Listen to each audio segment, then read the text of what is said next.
Mr. Clerk, for some items. Thank you, Mr. President. I have communication from the governor, a series of appointments to the Environmental Quality Council and to the Nebraska Public Employees Retirement Board. Amendments to be printed to LB 1329 by Senator Conrad and amendments to 1329 by Senator Ballard. New bill LB 1355A by Senator Vargas, first read on March 19th of 2024, a bill for an act relating to appropriations to appropriate funds to aid in the carrying out of the provisions of Legislative Bill 1355. That's all that I have, Mr. President. Thank you, Mr. Clerk. Returning to the queue, Senator Duggan, you're recognized to speak. Thank you, Mr. President, and good evening, colleagues. I have the distinct honor and pleasure of being the first speaker yet again after our quick evening break. This was me yesterday. There are currently, I think, about 4 or 5 other senators in the room. So I appreciate you all being here. And I know we're going to continue to have a long conversation, but it's kind of funny talking to an empty room like this. Senator McKinney just walked in. That's one more. I feel like the opening act at a local show in Omaha where there's about 4 people standing in the front of the stage. But nonetheless, I will continue to talk about this because I think this is an interesting and important conversation to have. When I last left off, I was talking a little bit about, again, the process and the procedure with which these charges are brought. One of the conversations I was having yesterday as well with friends of mine who work as county attorneys or prosecutors is sort of what the process is for bringing these kind of charges.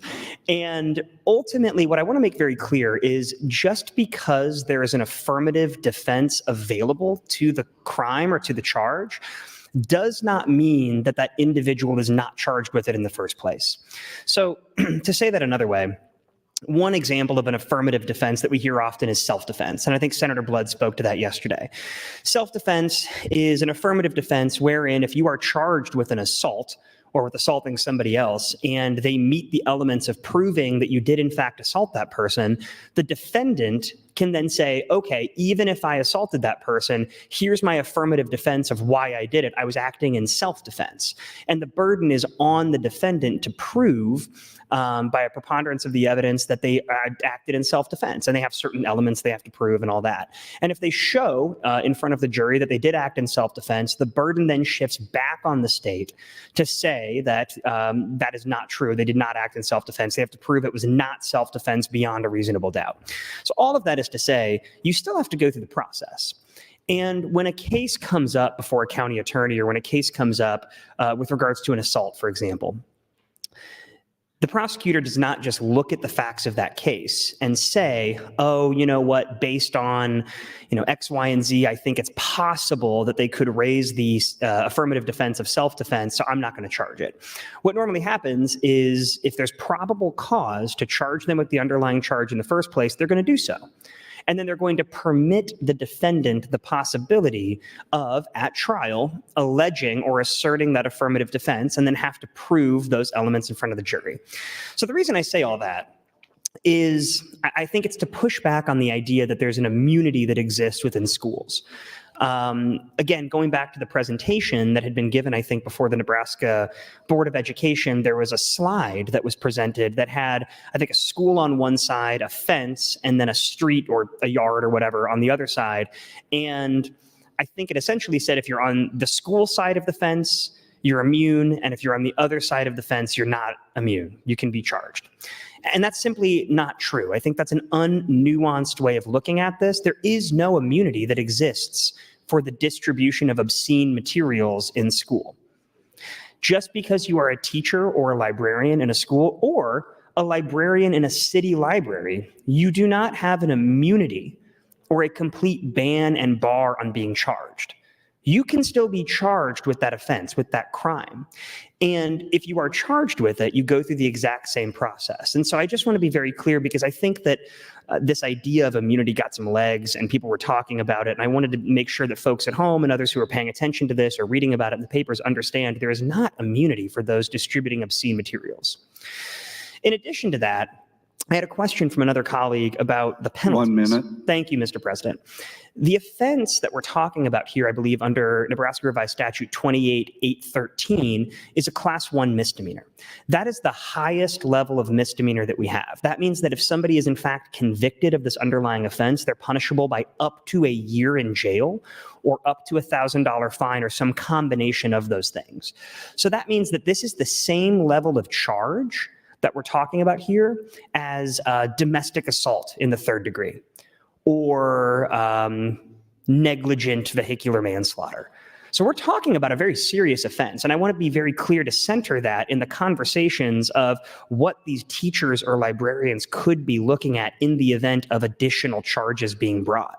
Having that misdemeanor even pending is a huge imposition and can cause problems for somebody during the pendency of that case. So I want to make sure we understand that, and I'll continue to have conversations about some of the more logistical sides of this. Thank you, Mr. President. Thank you, Senator Dungan. Senator Kavanaugh, you are recognized to speak. Thank you, Mr. President. Folks are trickling in. It's legislature after dinner. I appreciate Senator Dungan the opening act for the after dinner show. Where were we, colleagues? I'm in favor of the bracket motion and opposed to the underlying bill. I appreciate Senator Dungan walking through the affirmative defense. I wanted to touch a little bit where I left off, just to remind that the bill does affect all libraries, not just libraries and schools.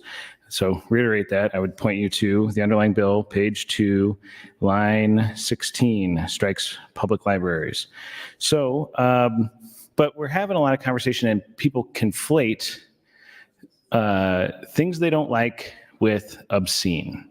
So, and actually this is a conversation I had with Senator DeBoer, so I don't want to steal her talking points, what she was going to say, but she mentioned it to me, that people are often using the kind of colloquial use of the word obscene, and not the legal word. So the word obscene has a definition in statute, it's laid out in U.S. Supreme Court cases and state Supreme Court cases. So the Nebraska State Supreme Court case that defines obscenity is State v. Herald.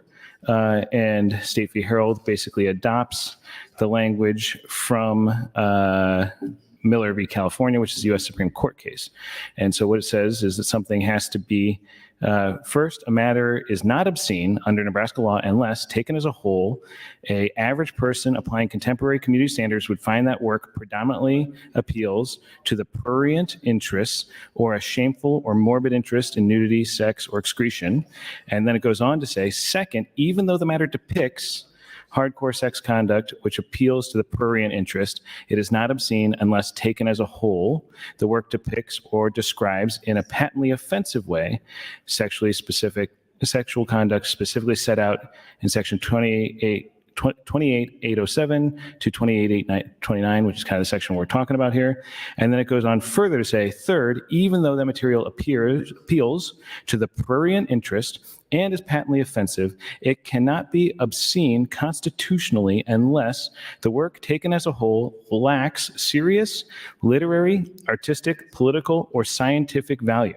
So to meet the definition of obscenity, it has to meet all of those things. So when we're talking about obscenity in schools, Obscenity is not allowed and is not protected. But what we're talking about here, what everyone who has gotten up and talked on the microphone in support of this bill has brought up are works of literature, books, both fiction and nonfiction, that they find objectionable in part or in whole for maybe one section of the book which describes something, or the content of the book, meaning that the book covers the queer experience or something along the lines that somebody that is advocating for this bill thinks is not appropriate, right? So, but those are things that people can have an opinion about. You can say, I don't like those books. I don't want my kids to read those books. You can say whatever you want about those. It does not make them obscene. And saying books I don't like in school does not mean obscenity is in school. It means books you don't like are in there, right? And certainly parents have a right to gatekeep what their kids read. I do that. We haven't talked about this. Everybody else has talked about this. I've got 4 kids, ages 10, 8, 6, and 4. 1 minute. Thank you, Mr. President. My 4-year-old will be 5 next week. And we are at an age they love reading, and I love encouraging their reading. And we've had conversations about what books we think are appropriate when they've picked out a book or looked at a book that they thought they wanted to read. And we have had that conversation. But that is the role. It's not, those books were not obscene that we talked about. They were just books that maybe they weren't ready for yet. And they will be in a few years. But that's a different conversation. But what this bill does is attempts to put into statute or take out of statute protections for librarians for books that people find distasteful but are not obscene. That's what we're talking about here, or teachers. And that's the concern, and I'll push my light because I'm going to run out of time to finish my thought. But that is your time. That's my time. Thank you, Mr. President. Thank you, Senator Kavanaugh. Senator DeBoer, you are recognized to speak. Thank you, Mr. President. Senator John Kavanaugh did indeed take away my point, which I was going to make, which is that there is a difference between the kind of obscenity we're talking about in this bill. This bill refers to legal obscenity, and that doesn't mean that the other things are not colloquially obscene, or we cannot find them colloquially obscene, but that is not the same as legal obscenity. This bill deals with legal obscenity. The things which I think folks are saying they do not want to have in the schools, that is not legally obscene things. Legally obscene, that's a very specific term of art. You heard Senator John Kavanaugh talk through what that is. If what you want to do is have things which are colloquially or obscenely offensive or something like that taken out of the schools, it's just not this bill, is the thing. The bill here isn't about those items. So if there are items that are in the school, and we did hear those things in the hearing and other places, that's just not what this bill is about. And I think the remedy for those things which you find offensive for children to see is not this. And it's not even like I'm trying to say, oh, I don't know. It's just, this just isn't it. This just doesn't deal with those books. If it did, if they were legally obscene, then they couldn't be published, they couldn't be given to children in other contexts outside of school either. And clearly that's not the case, what is happening with these books. And I don't think that's precisely what the folks want. I think what they want is books that they find to be will say it's obscenely offensive to be taken out of classrooms, taken out of libraries. But if that's what you want, then the remedy would be, I guess, locally, to talk to the librarians, ask them to remove the books, speak to them, ask them about the books, maybe, ask them why they have the books. I suspect if that folks object to a book strenuously enough, most folks will consider the matter. So that's kind of, this bill just isn't relevant to the concern which I hear people making, and that there are local options that would allow the thing that you want to have happen, which is some of these books to not be in the schools, that we already have mechanisms for, some of which are having trained librarians who have read the books in their entirety, who understand sort of the larger literary milieu, who are trained to understand child development, I guess, and all sorts of other things that I don't even know that they go through to try to understand.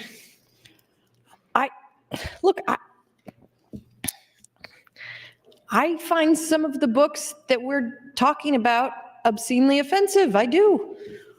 I don't think they're legally obscene. So I don't think this bill is relevant to them. But my finding them offensive is not really what's in the conversation here. And I think that's the problem for me with this bill, is that it isn't relevant to the conversation we're having about these books, and that there are local remedies that we have trained professionals to try to handle. Thank you, Mr. President. Thank you, Senator DeBoer. Senator Hunt, you're recognized to speak. Thank you, Mr. President. Good evening, colleagues. Good evening, Nebraskans. I appreciate the attorneys in the body speaking up about what the language in this bill means legally. Because of course, at the end of the day, we have philosophical beliefs. I'm philosophically opposed to this bill. It's a vibes-based opposition. It's just not what I believe in type of stuff. It's ideological. But when we're making law and we're talking about the language that we're putting into our statutes and the legal meanings of those things, we have a civil rights attorney, a leading civil rights attorney in Nebraska who's in the legislature, who we have the privilege of working with. We have several working attorneys who are explaining to us here that there's a difference between legal obscenity and just something you don't like. And I think all of us should be a little bit wary looking at the direction lawmaking is going in many states about what kind of net we're using to drag through the pool of what is obscene and what's not. More and more things are getting caught in there. And that's the basis of my objection is, there are things that are obscene legally, but it's clear to me that some of you find two men getting married obscene. You find teenagers having sex obscene. You find comprehensive sex education obscene. You find, I think that there are some of you who are offended by things that other people are not so sensitive to. And legally, it doesn't rise to the level of needing to be prohibited by statute, because then where does the snowball stop? More and more things become thought crimes, honestly, in the eyes of the Nebraska Legislature. And that to me is a problem. I also want to say, I didn't stand up and speak this morning. I did expect to, but I only had salt. I only had salty feelings, and I knew that there was nothing I could say that would be productive to that discussion. And I also want to say pointedly to leaders in this body that this conversation isn't over. Senator Albright vehemently stood up and said, I did not ask Senator Halloran to say all that. I did not ask him to read that passage. I don't think anybody thinks that anyone asked him to do that. I think he did that because he couldn't wait to do it. He was waiting in the queue desperately for over an hour to do that. I think it excited him. And the problem isn't that graphic language exists in books. The problem isn't that people experience sexual assault and describe it. The problem is standing on a platform as a state senator and saying the things that he said to one of his colleagues excitedly. And I mean, you could tell. And what upset me this morning about people reacting, people sharing during the motion to reorder the agenda or to overrule the agenda and then the points of privilege, that kind of upset me too, some of the things that were said. Because for one thing, the person who was most affected was not centered in that conversation. Senator Michaela Kavanaugh's preferences or wishes were not what were centered in that conversation. And that also goes back to a lot of patterns of problems that we see in this body, thank you, Mr. President, of how victims are treated, of how survivors are treated, how people who experience harassment in this building, staffers, senators, how they don't really have a lot of support and safety when it comes to reporting these things. The processes that the executive board put in place a few years ago, I mean, we had Kittner, we had Groney, we have Halloran, we have pests in this body who they say things like this and no one is surprised. We work with them anyway. It's just like any workplace. But we know that we don't have the same kinds of safety and processes in place that other workplaces have, and that makes staff feel unsafe. And that's a bigger problem that we have to address as a legislature. It doesn't mean we're censuring anybody. It doesn't mean we're censoring anybody. It means that we need to make sure this is a safe workplace. Thank you, Mr. President. Thank you, Senator Hunt. Senator Albright, you are recognized to speak. Thank you, Mr. President. I'd like to go back to like the beginning, and I'm sure we have many new viewers here this evening, to know and understand what our statement of intent for this bill is. The following constitutes the reason for this bill and the purposes which are sought to be accomplished thereby. Nebraska law prohibits the distribution of obscenity to minors. This bill would close a loophole in Nebraska law that currently allows adults to present and distribute obscenity in grade schools, junior highs, and high schools. Under current law, Section 28808 makes it unlawful knowingly to sell, deliver, distribute, display for sale, or provide to a minor any obscene materials harmful to minors as defined in the Nebraska State Statute 28-807. Section 28815 currently grants defenses to State Statute 28808 for all educational institutions. You can see the Nebraska State Statute 2810, number 4. This bill would limit the exception in Section 28815 to post-secondary schools. This bill operates on the principle that no one should be allowed to provide or distribute obscenity to minors, and certainly not in a trusted school environment in the K through 12 school children. The legal background for this bill: providing sexually explicit and obscene materials to minors currently violates the law. Nebraska, again, State Statute 28808 provides, number 1, that it shall be unlawful for a person knowingly to sell, deliver, distribute for sale, provide to a minor, or knowingly possess with the intent to sell, deliver, distribute, display for sale, or provide to a minor. And A, any picture, photograph, drawing, sculpture, motion picture, film, or a similar visualization or image of a person or a portion of the human body, or any replica article or device having the appearance of either a male or female genitals, which predominantly and purulently, shamefully, or morbidly depicts nudity, sexual conduct, sexual excitement, abuse, which can be taken as a whole, is harmful to minors, or B, any book, pamphlet, magazine, printed matter, however produced, or sound recording which contains any matter enumerated in subdivisions 1A of this section, or depicts the detailed verbal descriptions or narrative accounts of sexual excitement, sexual conduct, the other abuse, predominantly prudent, shameful, or morbid in nature, which taken as a whole is harmful to minors. Any person who violates this section shall be guilty of a Class 1 misdemeanor. The Nebraska State Statute 28807, number 6, provides harmful to minors shall mean that the quality of any description or representation in whatever form of nudity, sexual conduct, sexual excitement, the abuse when it is predominantly appeals to the prudent, shameful, and morbid interest of minors is patently offensive to prevailing standards in the adult community as a whole with respect to what is suitable material for minors. And C, is lacking in serious literary, artistic, political, or scientific values for minors. Essentially, this is the Millard standard. 1 minute. Thank you, Mr. President. And I'll continue to go on with the state statutes.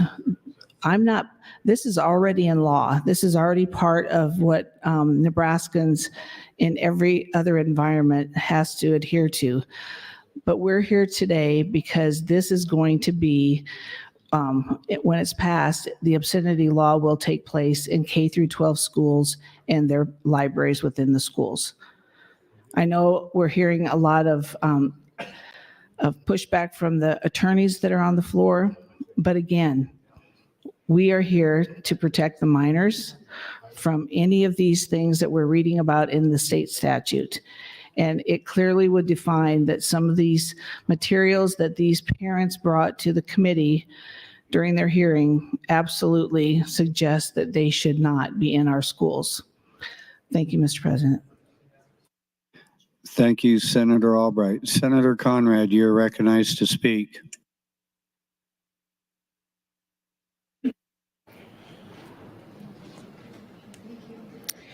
Thank you, Mr. President. Good evening, colleagues. I think we've done a pretty good job of laying out and reaffirming some of the legal and policy issues contained in this legislation. And I want to broaden the lens perhaps even more widely this evening. So we work so hard to make sure that we are telling the good stories about the good life, the incredible quality of life that we enjoy in Nebraska with beautiful spaces, a low cost of living, great public schools, a clean environment, opportunity.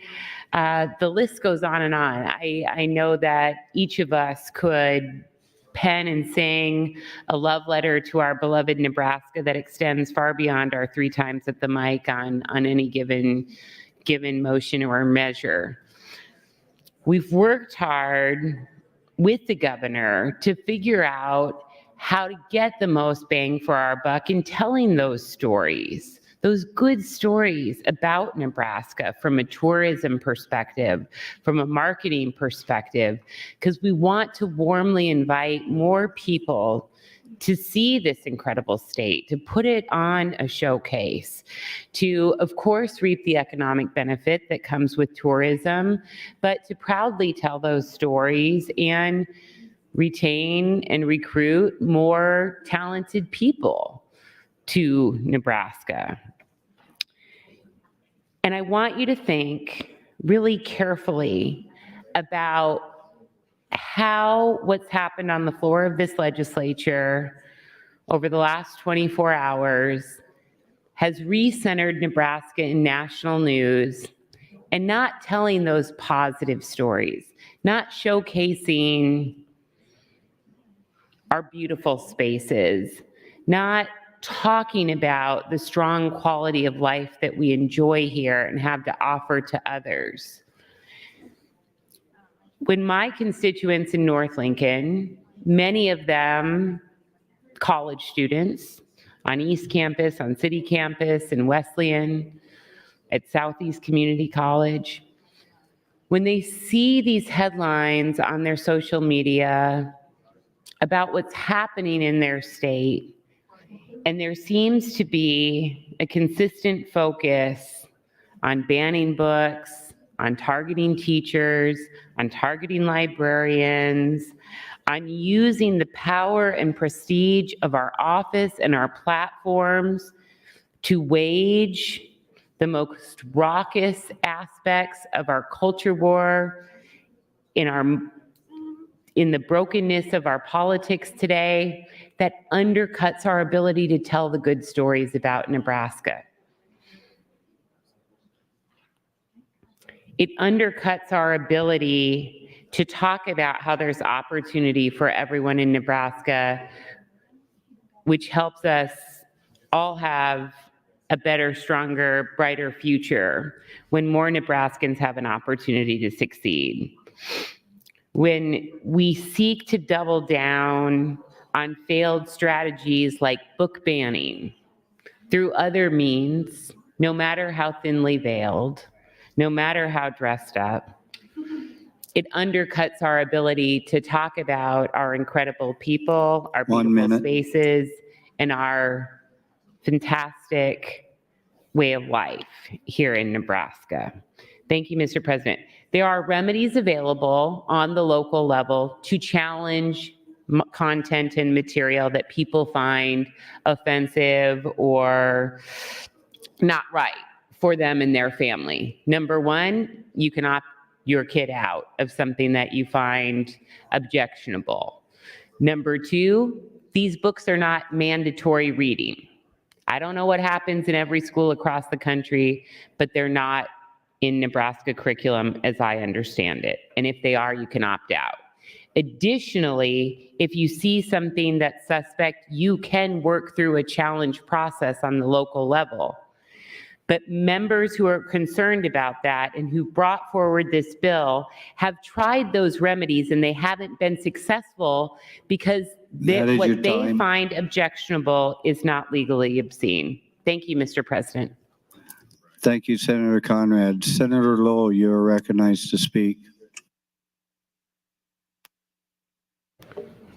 Thank you, Mr. President. Where's the speaker? I spoke with, or I guess I received an email today from one of the Kearney Public School Board members, and he said that the book that where the transcript was written out of last night is not in the Kearney Public Schools library, so I'm proud to say that.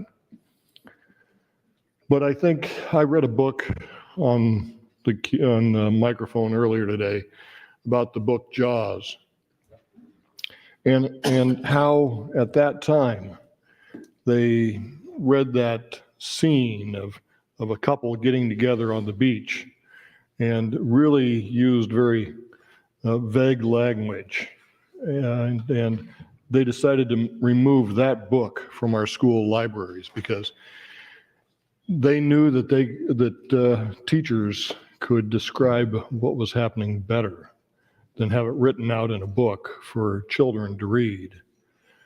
If we want to have things like that in our libraries, that should be in control of the teachers, and that where we have more control of what is read then, and not just up to the children, because the librarians saw this book was always being checked out as soon as it came in, because word spread of what was in there. This scene that I was able to read on the microphone and not embarrass too many people on the floor. But our morals were much better then, and our students were much better then. It was said earlier this evening that we're having problems in our schools. Could be because our morals have gone away from us. We no longer have two-parent families. That seems to be important. It was important back when I was in school and my parents were raising us, that you had a two-parent family, that you respected other people.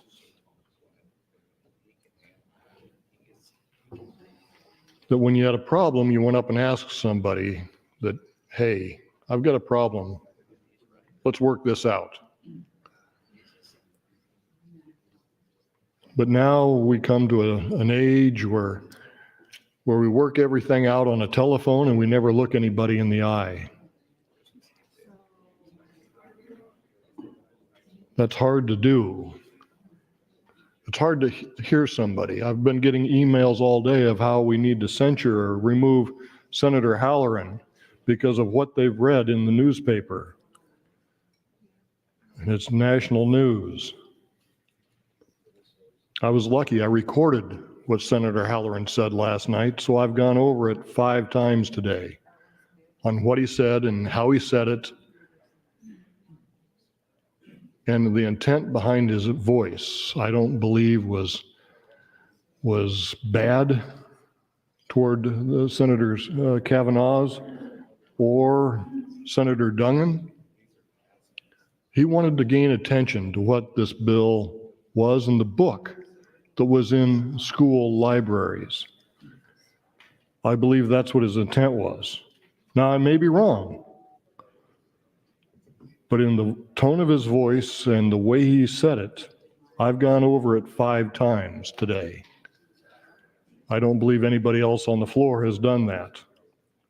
They may have read the transcripts, but we all know, thank you, Mr. President, we all know that during COVID, when we asked the testifiers to stay away and send a letter, we could not read into that letter the inflection of their voice or how things were said. We only read what was written on the paper.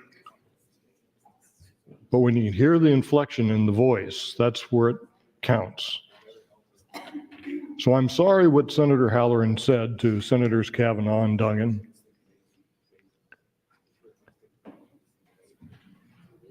But I believe that the book that he read from should not be in our school libraries or anything like that. Thank you, Mr. President. Thank you, Senator Lowell. Senator Day, you are recognized to speak. Thank you, Mr. President, and good evening, colleagues. I'm going to go back to where I left off earlier. Again, we've had several people that have gotten up on the mic and talked about the issues with this bill from a constitutional and a legal perspective. I am talking about the bill from a parenting perspective because I believe we are having a larger conversation about protecting children from abuse, protecting children from obscenity, from awful life experiences. And what I wanted to talk about is we don't protect kids from abusers and those types of life experiences by making sure that they grow up in a 2-parent family. As a one-time single mother who has raised a wonderful 15-year-old young man at this point who is known to be respectful and courteous of his friends, the kids that he goes to school with, his teammates, I find it really hard to listen to when we hear senators talking about morals and 2-parent families. And anyways,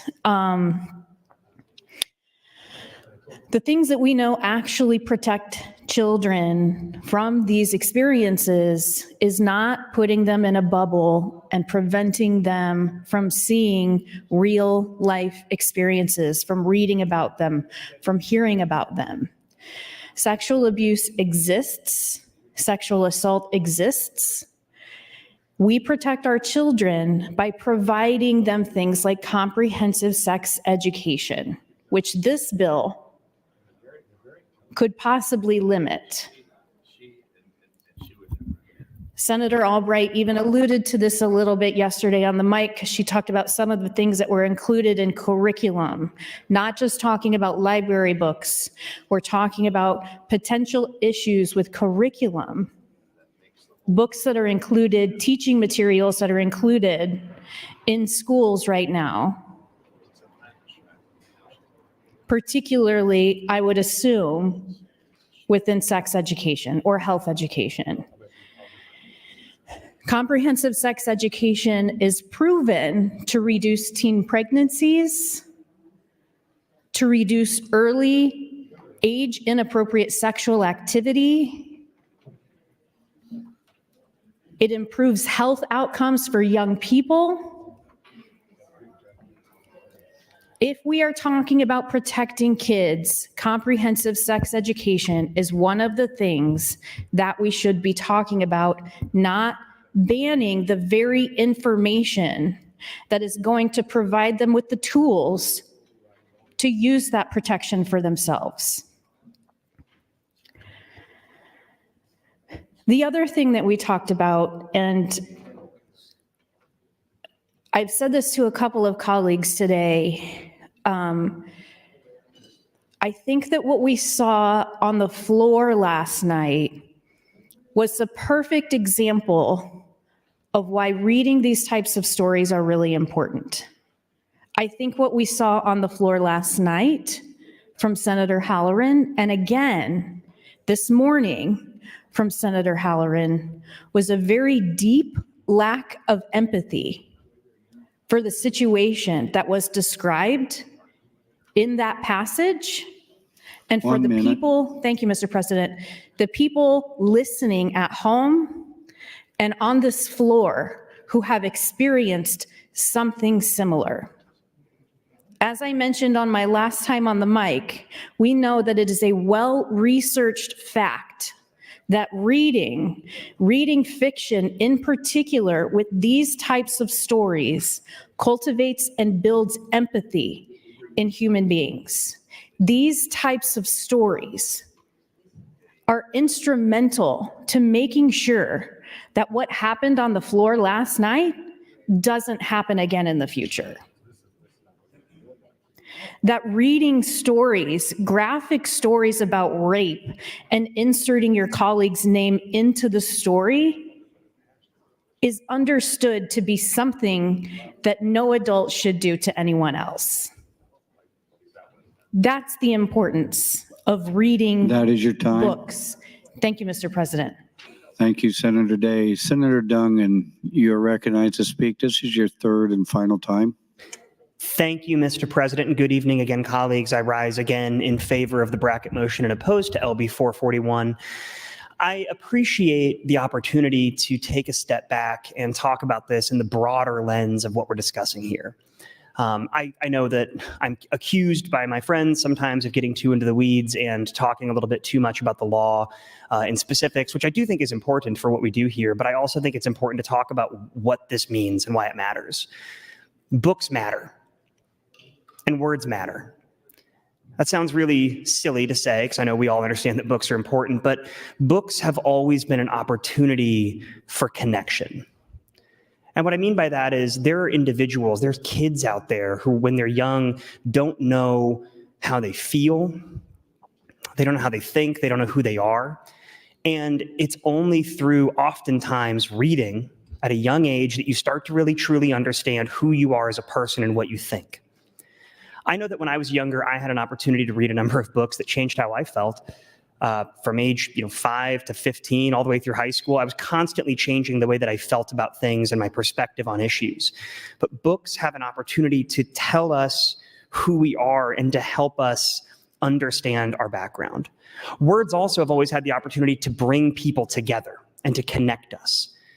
I know at the advent of the internet, it seemed like a fad for a number of people, but the internet has been a place where for decades, folks of all different walks of life who find themselves marginalized have been able to find community. They're able to connect with people who think the same way they do, feel the same way they do, talk the same way they do, love the same way they do, especially people who don't have that community in their hometowns. They're able to find that through things like the internet. But in order for them to find that connection, and in order for them to find how they actually feel and what they believe, they have to learn that about themselves. If we systemically start to deprive kids of the opportunity to be challenged, if we systemically start to tell kids that they can't read things that might make us uncomfortable, we're not letting kids become themselves, and we're not letting them challenge themselves. Laws like this have been proposed for a long time. Laws like this have been proposed all across the country. And in a number of states where this has been proposed, what we've seen is a real, true chilling effect on books being available to other people. In another state where something like this was proposed, even the legislation being offered, not even debated, led towards, I think, a number of libraries across the state putting certain books on a list and calling them behind the shelf books. And these were not books that always had to do with sex. These were books that had to do with a number of important things, not least among them being race, poverty, sexual orientation. Books that are integral for kids to find out who they are and how they feel. And the second that we start saying that we don't want kids to discover who they are and how they feel because certain components of those books make us uncomfortable, we are doing a disservice to the very people that we're trying to protect. Of course, we don't want kids to be exposed to obscenity. Of course, we don't want kids to see things that are beyond the pale. But we need to trust that the local librarians and the teachers and the people in these schools understand what is and what isn't appropriate. The kind of passage that we heard read yesterday on the mic is not available in some elementary school to a bunch of second graders. It's not being taught. 1 minute. Thank you, Mr. President, a third grade class. It's available to teenagers, most likely, I'd imagine, or to city library who are of an age to understand that it's not something to emulate, but rather something to help them empathize and understand the plight of others. And it also has the chance to make them feel less alone. So colleagues, we need to make sure that we are doing everything we can to encourage our kids to learn, to encourage our teachers to feel supported, and to make sure that we are telling every single student here in Nebraska, we respect you, we trust you, and you have every right to figure out who you are as a person. So colleagues, I would encourage your green vote on the bracket motion, and I would encourage your red vote on LB 441. Thank you, Mr. President. Thank you, Senator Dungan. Senator Mosier, you're recognized to speak. Thank you, Mr. President. Good evening, colleagues and Nebraskans that are watching from home or at work. 441 doesn't define pornographic, obscene. It removes from an affirmative defense. If a teacher or a librarian were accused of allowing someone to view pornography, currently they could say, well, I'm immune from prosecution because I have this affirmative defense that I can say it's educational.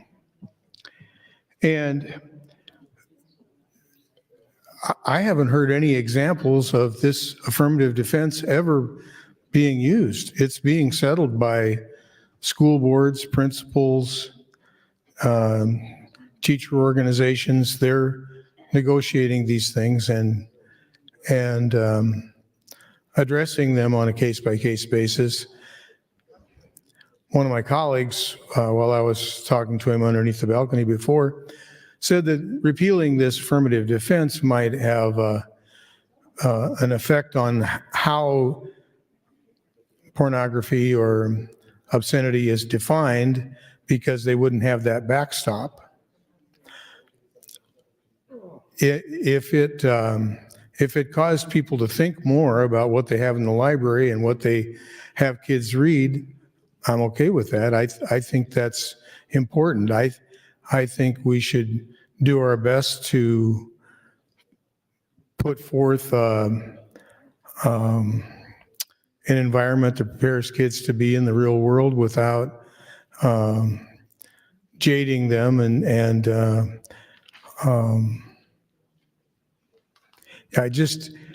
I think 441 is a minor step in that direction, and prosecutors still have the discretion to charge somebody if they think that they're guilty. I don't think that's going to happen. And even if this bill doesn't pass, I don't think it's going to change real conservative groups and keep them from going into the schools and trying to talk about what books they don't like. I don't think this is going to embolden them. I think they believe what they believe, and this is just a technicality after the fact. And like I said, I haven't heard of anybody being prosecuted and then using this affirmative defense. I think if it shifts the landscape a little bit to where we have a little bit more discretion in what we pick to put into libraries and what we ask our kids to read, based on what I heard from the testimony in the hearing, I think that's a good thing.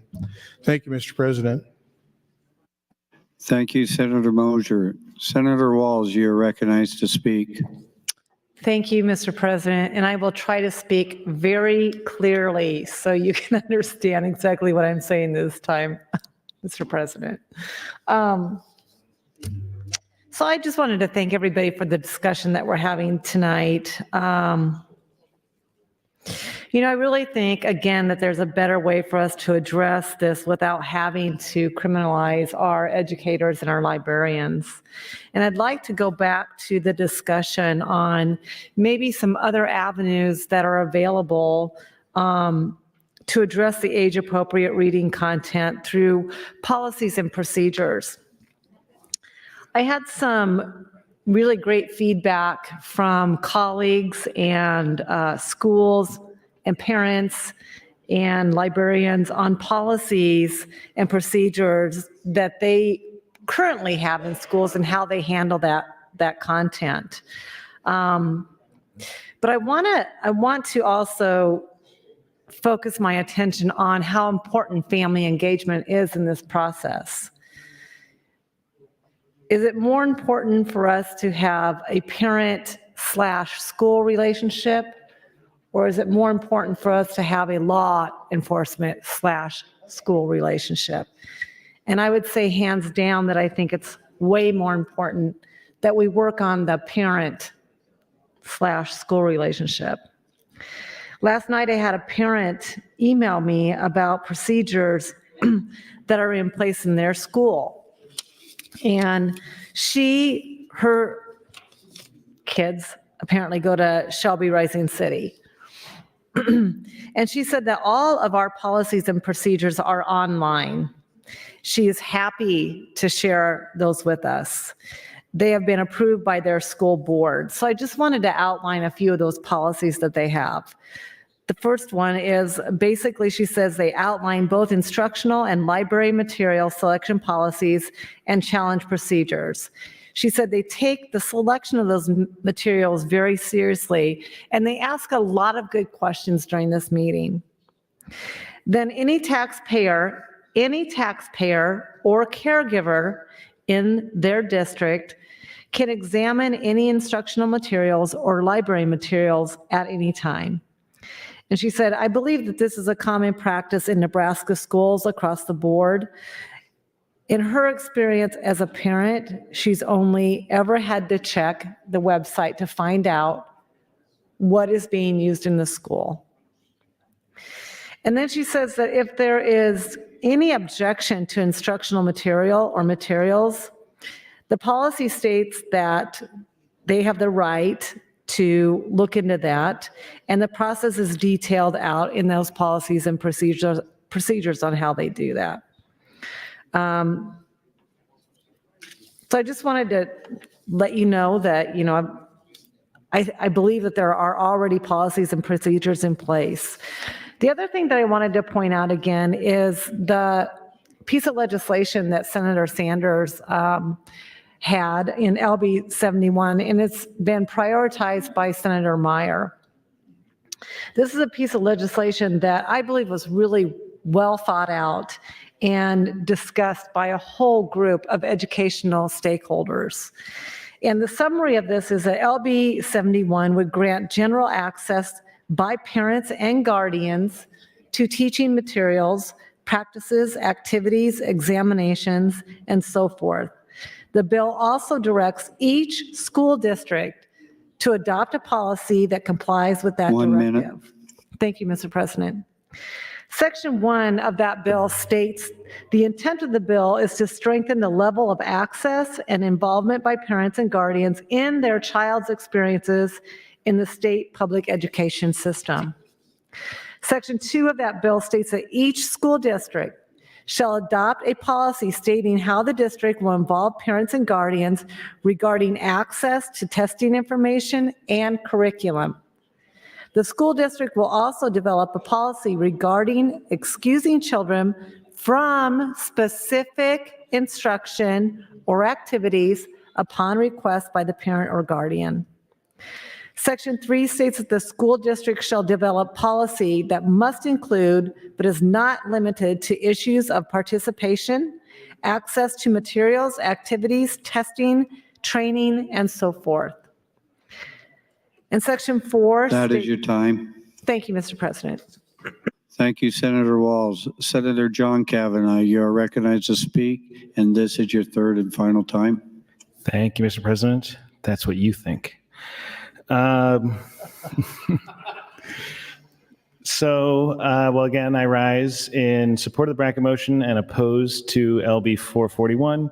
And obviously, I have lots of thoughts on this. I did want to address Senator Mosier's comments. And I was sitting here thinking, after I heard him talk, he and I had the conversation on the side. I know he didn't say it was me, but it was me. That we had this conversation on the side. And I would say, I honestly would give my friend Senator Mosier credit. I think he understands this bill as well or better than anyone, because he said what will happen with this bill, with the repeal of the affirmative defense, is that people will think more before they put books in the library. Senator Mosier, to put it another way, it will have a chilling effect. So Senator Mosier and I had this conversation, and I kind of walked him through what the effect of this bill would be. And he, of course, says that this affirmative defense is not currently used, which, of course, tells you that there's no obscenity in schools, because you would only get to this affirmative defense if there was obscenity in schools, and then you got to the affirmative defense. So again, that's further evidence that there's not obscenity in schools. Again, there is content that some people here don't like, but there's not obscenity in schools. But so here's what happens. The legislature passes this bill. The folks who think a lot of these books are obscene, though they are wrong, these books they don't like, they then feel empowered and emboldened, and that they have the stamp or imprimatur of the legislature and presumably the governor to go to these schools anew and push anew to eliminate these books that they don't like.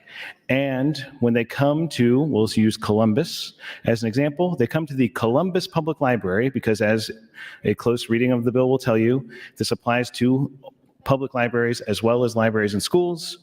But they come to the Columbus Public Library and they say, we don't like this list of books. And the Columbus Public Library, being the risk-averse entity that I'm sure they are, will say, we are afraid of having to fight, pay the cost to litigate all of the challenges to all these books.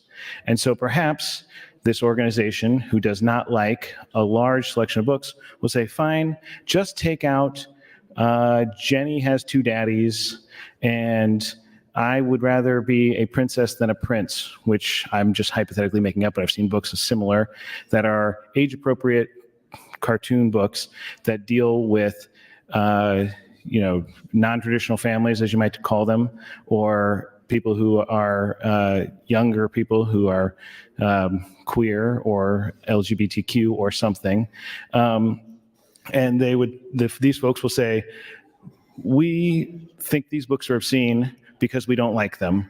And so the Columbus Library is going to, rather than engage in a fight, they're in their risk averse or second look at these books, or the result of the chilling effect is going to take out these books, which are, again, age appropriate descriptions of people's life experience that the advocates for this bill do not agree with and don't want to see represented.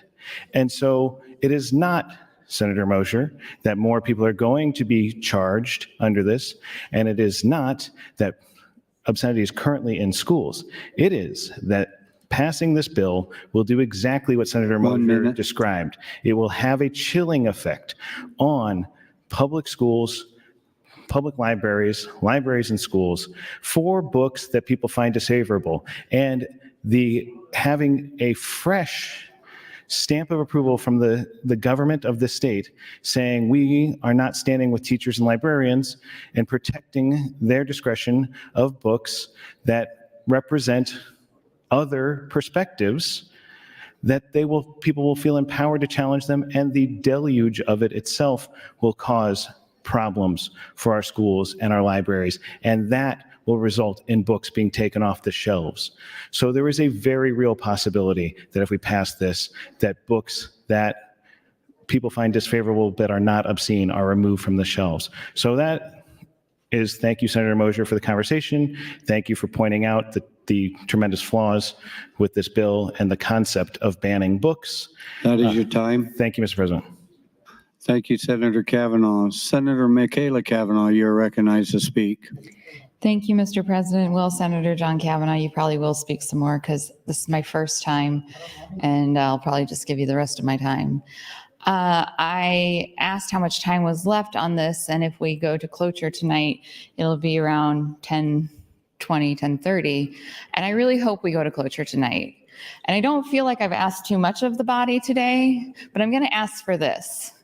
I want to be done with this bill today. I want to be done with this bill today. And if it moves forward, fine, but at least it won't be on the agenda tomorrow. And I think you owe me that, because I've had to sit here and listen to people defend indefensible behavior and normalize it and make it my fault, when all I was doing yesterday was having a conversation with Senator Albright about her bill and how I as a parent view it with children that are school-aged. I was innocently debating with my colleague about her bill that is her priority, that she cares about. And I want this over tonight. I don't deserve anything less. I deserve a lot more, but I don't deserve anything less. I yield the remainder of my time to Senator John Kavanaugh. 3 minutes, 29 seconds. Thank you, Mr. President. See, I'm prophetic. I wanted to go back to, well, not something, it was a new topic, actually. So we're talking about a lot of books, and actually Senator Lowe talked about Jaws being previously banned, and it made me think of other books that have been banned. And I know you'll all be surprised to know this, but I have a water bottle that I drink out of. I don't bring it to the floor, but that has a sticker that says read banned books. But Harry Potter was a book that a lot of folks didn't like, was attempted to be banned because people, think witchcraft, representation of witchcraft are bad or whatever, or something to do with a religious objection to witchcraft. And then, of course, there's a lot of other things. But so my daughter, who's 10, likes to read, and I like to read with her. And so I don't remember what age she was, but she was, a couple years younger, and we started reading through the Harry Potter series. And we got to The Prisoner of Azkaban. And we're reading it, and I like to engage in literary criticism. So we sit down and we're having dinner, and I start talking through Prisoner of Azkaban. And I will say, spoiler alert, if you have not seen or read Prisoner of Azkaban, I'm probably going to reveal something. So I would recommend, I'm going to give everybody like a 5 count to turn off, mute, and then I'll wave when you turn the TV back on. But otherwise, if you're in the room, you're going to have to leave. So Prisoner of Azkaban has a character called Lupin in it. Professor Lupin is the Defense Against the Dark Arts professor, and he keeps disappearing during school, and they have this thing where you see your greatest fear, and his greatest fear is a glowing white orb, and he disappears like once a month sort of thing, and all of these, there's these sort of what you might call foreshadowing or hints.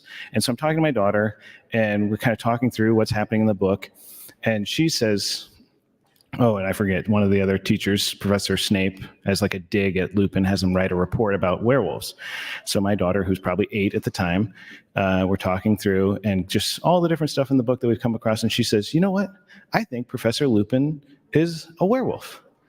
And I said, oh, well, why? And she tells me all the things, the moon. 1 minute. That thing's the moon, the report about the werewolves, and werewolves turn into werewolves every whatever month, and all that. And so this is the spoiler. Professor Lupin is a werewolf, and you find it out later in the book. But my 8-year-old, while we're reading, picked up on all these clues. And through that, and my just sheer joy of the fact that she had figured that out, we read the whole rest of the series, and we've continued to read a lot since then because it brings me such joy to talk through the books with her, and that has led for her love of books. And so what I'm saying is, so I'll wave now, you can turn it back on. But that fostering of books has really helped. That's something we connect over, and that's something that's great for her development. But that was a stretch book at that point in time, but she was able to understand and pick up the themes in that book and to get something more from it that has brought us further along as in our relationship and in our journey. That is your time. Thank you, Mr. President. Thank you, Senator Kavanaugh. Thank you, Senators Michaela and John Kavanaugh. Senator Hunt, you are recognized to speak. Thank you, Mr. President. Can I see, do you have your Read Banned Book sticker? It's not on this one. Is it on a water bottle or an Nalgene, like a water bottle? I own a shop in my district, and we sell stationery, and we have 3 or 4 or 5 designs of like a Read Banned Book sticker. And we have this whole wall in the shop that's just stickers and patches and things. And I like having that because usually so the shop is kind of near like a middle school and a high school in my district too. So a lot of kids are walking home and they come through the shop, and, a sticker or something small like that, a button that you pin on your jacket, like that's something that a lot of these kids can afford sometimes. And they feel like they can come and get something and express themselves and their views and have something to pin to their jacket or put on their water bottle or something. And the Read Banned Book stickers are the most popular item in that category. Absolutely no question, because these kids are smart enough to know for themselves what they're prepared to read and what they're not. So that's, a lot of you, what I realized recently, a lot of you don't know, a lot of you probably think that's all I talk about all the time, but a lot of you don't know that I own a shop, that I've been a business owner in my district for about 20 years. And I've got a boyfriend, and he's come around here a couple times, and some of you have met him. He's the new favorite of the group. He's rehabilitating my image with some of you. Some of you are talking to me for the first time because you've seen me with a man, and so now it's okay to approach me and things like that. And one of you came up to me and said, so that Bobby's pretty great. He owns a couple stores, huh? Business owner. Like that. And I'm like, my brother in Christ, do you know that I'm a business owner? Like, we do the same thing. I also own a couple stores, but yes, I'm glad that you are now paying attention to my existence because you've seen me with a boy. To make a point, to drive home a point about the patterns of sexism in this body. And sometimes they're funny and innocent, like what I just described. And sometimes they're much more insidious and based in violence and something a little bit more aggressive, like we experienced last night. I am grateful that in Nebraska, hopefully after tonight, we will not have a book ban in this state. I agree with Senator Michaela Kavanaugh's wish to put the final nail in the coffin of this bill tonight and not let it hold over until tomorrow and just let it be done at this time. I'm prepared to stay here late. I know a lot of people have had to check out and go home, have responsibilities with family. You know, I'm ready to stay here and just finish this up, because we know that this bill does not have 33 votes. So I think we should be ready to finish it tonight and move on to other things.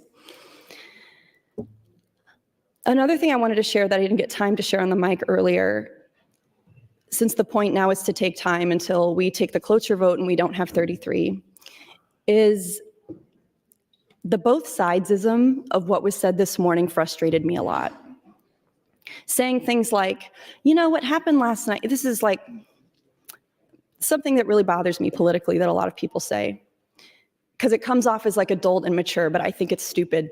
Saying something like, we all just really need to listen to each other better, and we all need to do better with each other, and all we need to do is listen and break bread and hear where we're coming from, and then all these things can be avoided.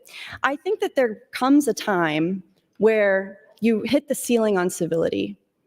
I really do think that, and many people disagree, and that's okay, but this is really my view, that you come to a point where you're 70 years old. 1 minute. Thank you, Mr. President. You've had a life, you've been married, you've had kids, you've raised these kids. Now you're enjoying the fruits of your life, and you've got grandchildren. You've run a business, maybe you've sold a business, and you've become elected to the only deliberative statewide body, and you're a state senator, and you use that platform to say, well, I'm not going to say it. You all heard it. And you know what? Senator Lowe said that he watched that video 5 times. I'll tell you, at 8:42 p.m. last night, I posted it, and now it's been viewed 460,000 times. That video I posted just on my Twitter has been viewed 460,000 times as of right now, and that's just going to go up. I bet it hits 1 million by tomorrow. So people are able to see for themselves what Senator Halloran said, and from the feedback I'm getting, a lot of those people have come to the conclusion that I have, that he should choose to resign. That is your time. Thank you, Mr. President. Thank you, Senator Hunt. Senator Bosin, you are recognized to speak. Thank you, Mr. President. I rise just to provide some background and some additional information.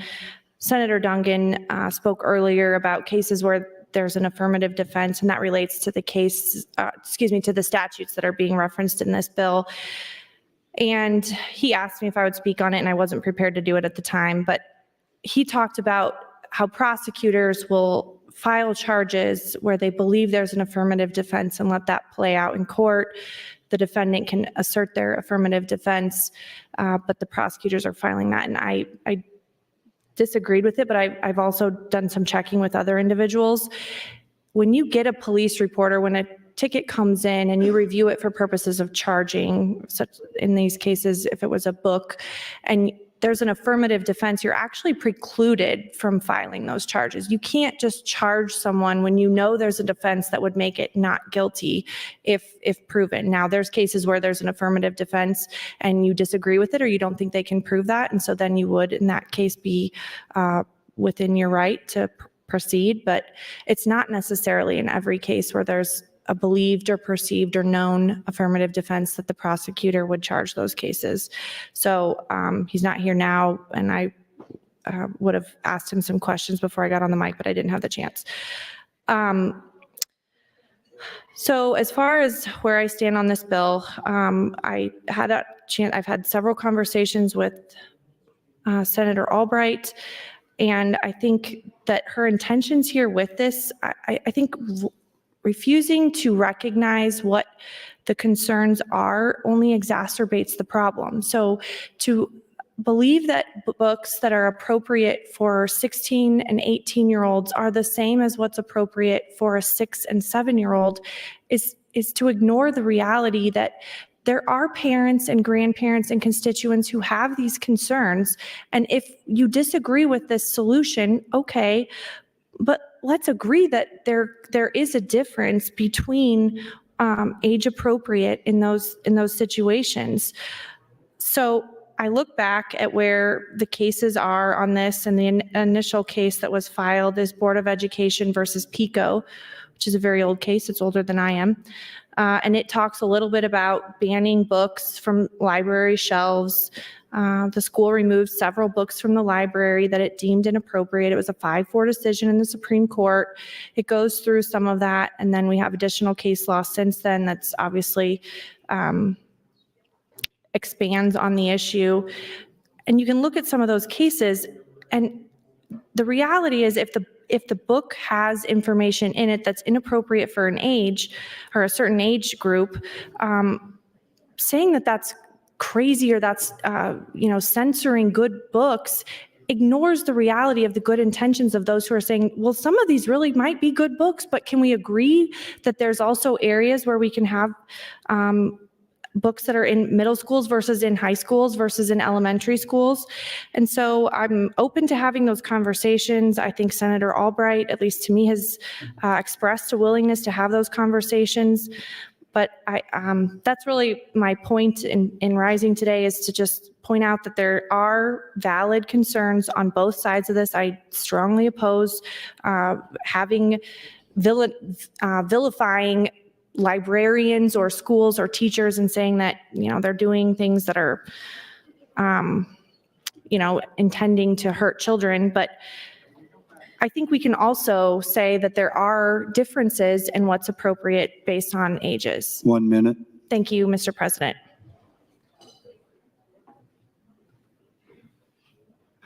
Thank you, Senator Boson. Senator DeBoer, you're recognized to speak. Thank you, Mr. President. I actually agree with Senator Boson on a great many of her points. I think there are differences in what's appropriate for a high school kid, a college kid, a kindergartner, and a junior high kid. Those are all different things. I think she's exactly right to point that out.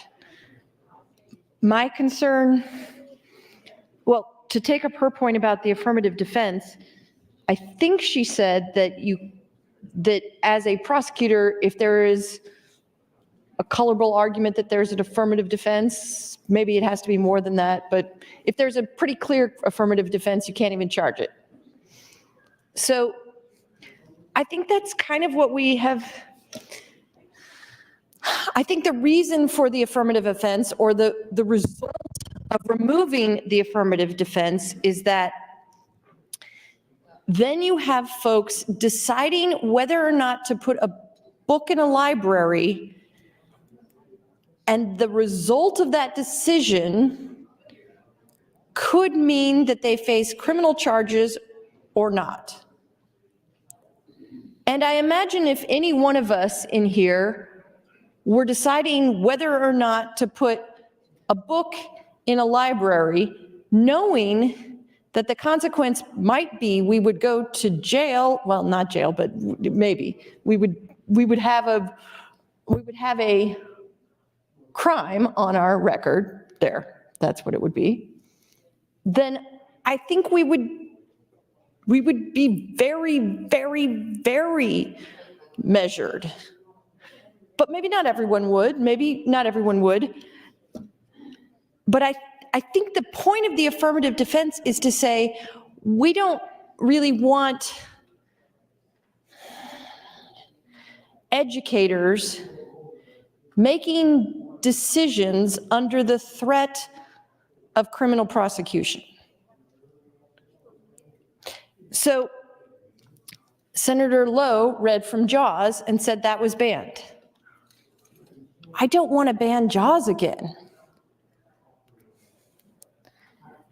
I don't know what age Jaws was not allowed in your library. I don't think any of us wants to go back to an era where we have to show parents in a sitcom in twin beds.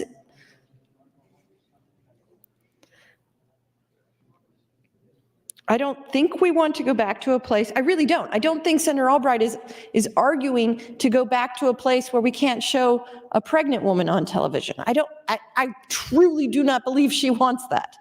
And I don't probably think anybody else in here wants that either. But my concern with putting a librarian or a teacher in a place where they have to decide about a book, about whether or not they're going to be charged criminally, I think what we're going to do is we're going to swing way far over in the other direction. The mere threat of criminal liability is going to make them really, really, really gun shy. And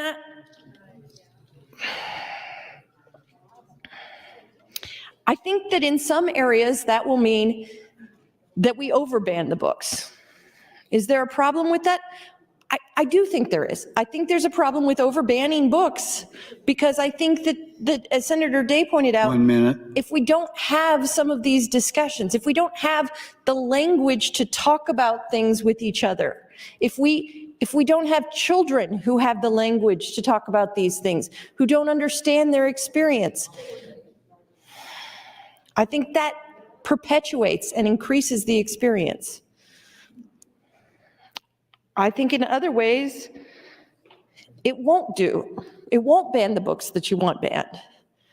So I don't think this does what you want it to do in some cases, and I think it overcorrects in other cases, because I just don't think this is the relevant mechanism for doing what you want to do.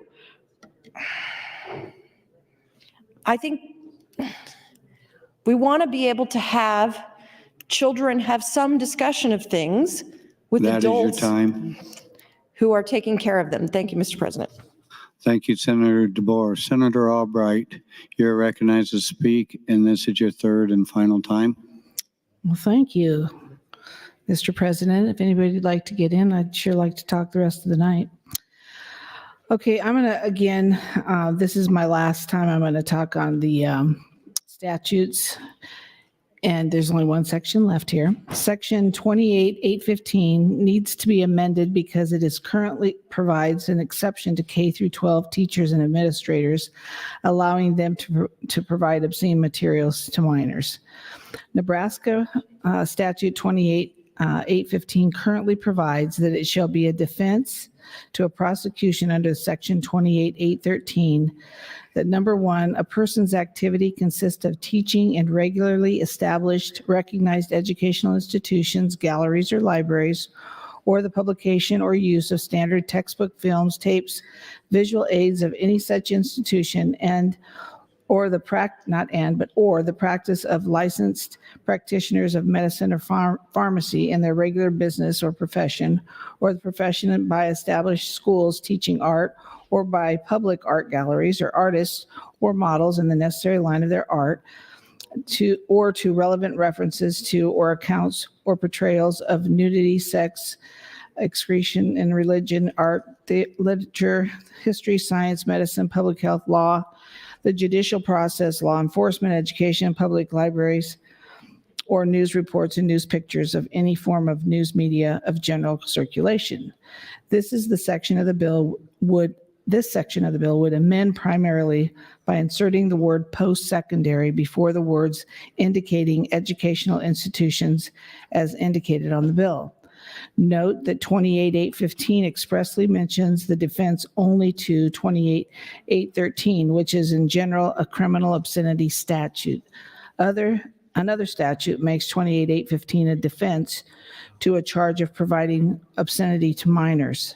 Nebraska State Statute 28.810 states it shall be a defense to a prosecution under sections 28.808, that such person's activity falls within the defenses of the prosecution contained in section 28.18.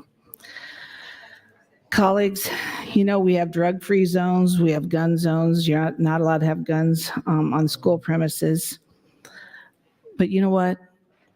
In the state of Nebraska, obscenity is a safe zone in K through 12 in their libraries. Providing obscenity to children is already illegal in Nebraska. This bill simply closes a loophole. It's illegal for someone to ply your child or grandchild into obscenity in movie theaters or local convenience stores. Why would it be allowed in schools? anyone why would anyone want to punish why would anyone want to push criminal obscenity on school children? Obscenity is not education. Parents have the primary responsibility for the education of their children. And when they send their children to school, they trust that the school administrators, teachers, and staff will provide a healthy learning environment. Growing bodies of research show viewing obscenity has a devastating long-term effect on young people. An estimated 1 in 10 K through 12 students will experience sexual abuse in the hands of a school employee at some point in their education. Obscene materials in schools can groom children for abuse. You know, we can talk a lot about the bill, but it is very simple. It is simply asking that— 1 minute. Thank you, Mr. President. Asking that K through 12 not be a safe zone for obscenity with our children. And whether we can say how many cases there would be or not, we're not banning books. We're asking that our institution takes a look at what's going on in these schools. Again, there have been so many people and so many pleas in the state of Nebraska for our schools to please recognize the fact that all books aren't for all children of any age. Some are very offensive to some and not to others. But we wonder why we've lost some of our school teachers over these past 4 years. They had a moral compass that they were on, and they were very uncomfortable having to do some of the things that are being considered in our schools today. That is your time. Thank you, Mr. President. Thank you, Senator Albright. Senator Conrad, you're next in the queue, but you only have your close remaining. Senator Day, you are recognized to speak. And this is your third and final time. Thank you, Mr. President. I'm just going to say a couple of things, and then I'm going to yield the rest of my time to Senator Danielle Conrad. I understand that the emphasis here is being placed on asking schools and institutions to look at their libraries and determine if there is anything obscene in those libraries. But I need you to think beyond that step, because there is a next logical step that would follow. That's book banning. Okay, we're either banning books or we are potentially sending librarians and educators to jail. That's the next step. So when we talk about that's not happening or that's not what the bill is about, though, that is the logical consequence of this piece of legislation. Number two, I hope that all of us in this room realize that our kids have the internet, right? They all have the internet. If they don't have phones with unfettered access to the internet, their friends do. If their friends don't, their friends' friends do. They will find the information one way or the other.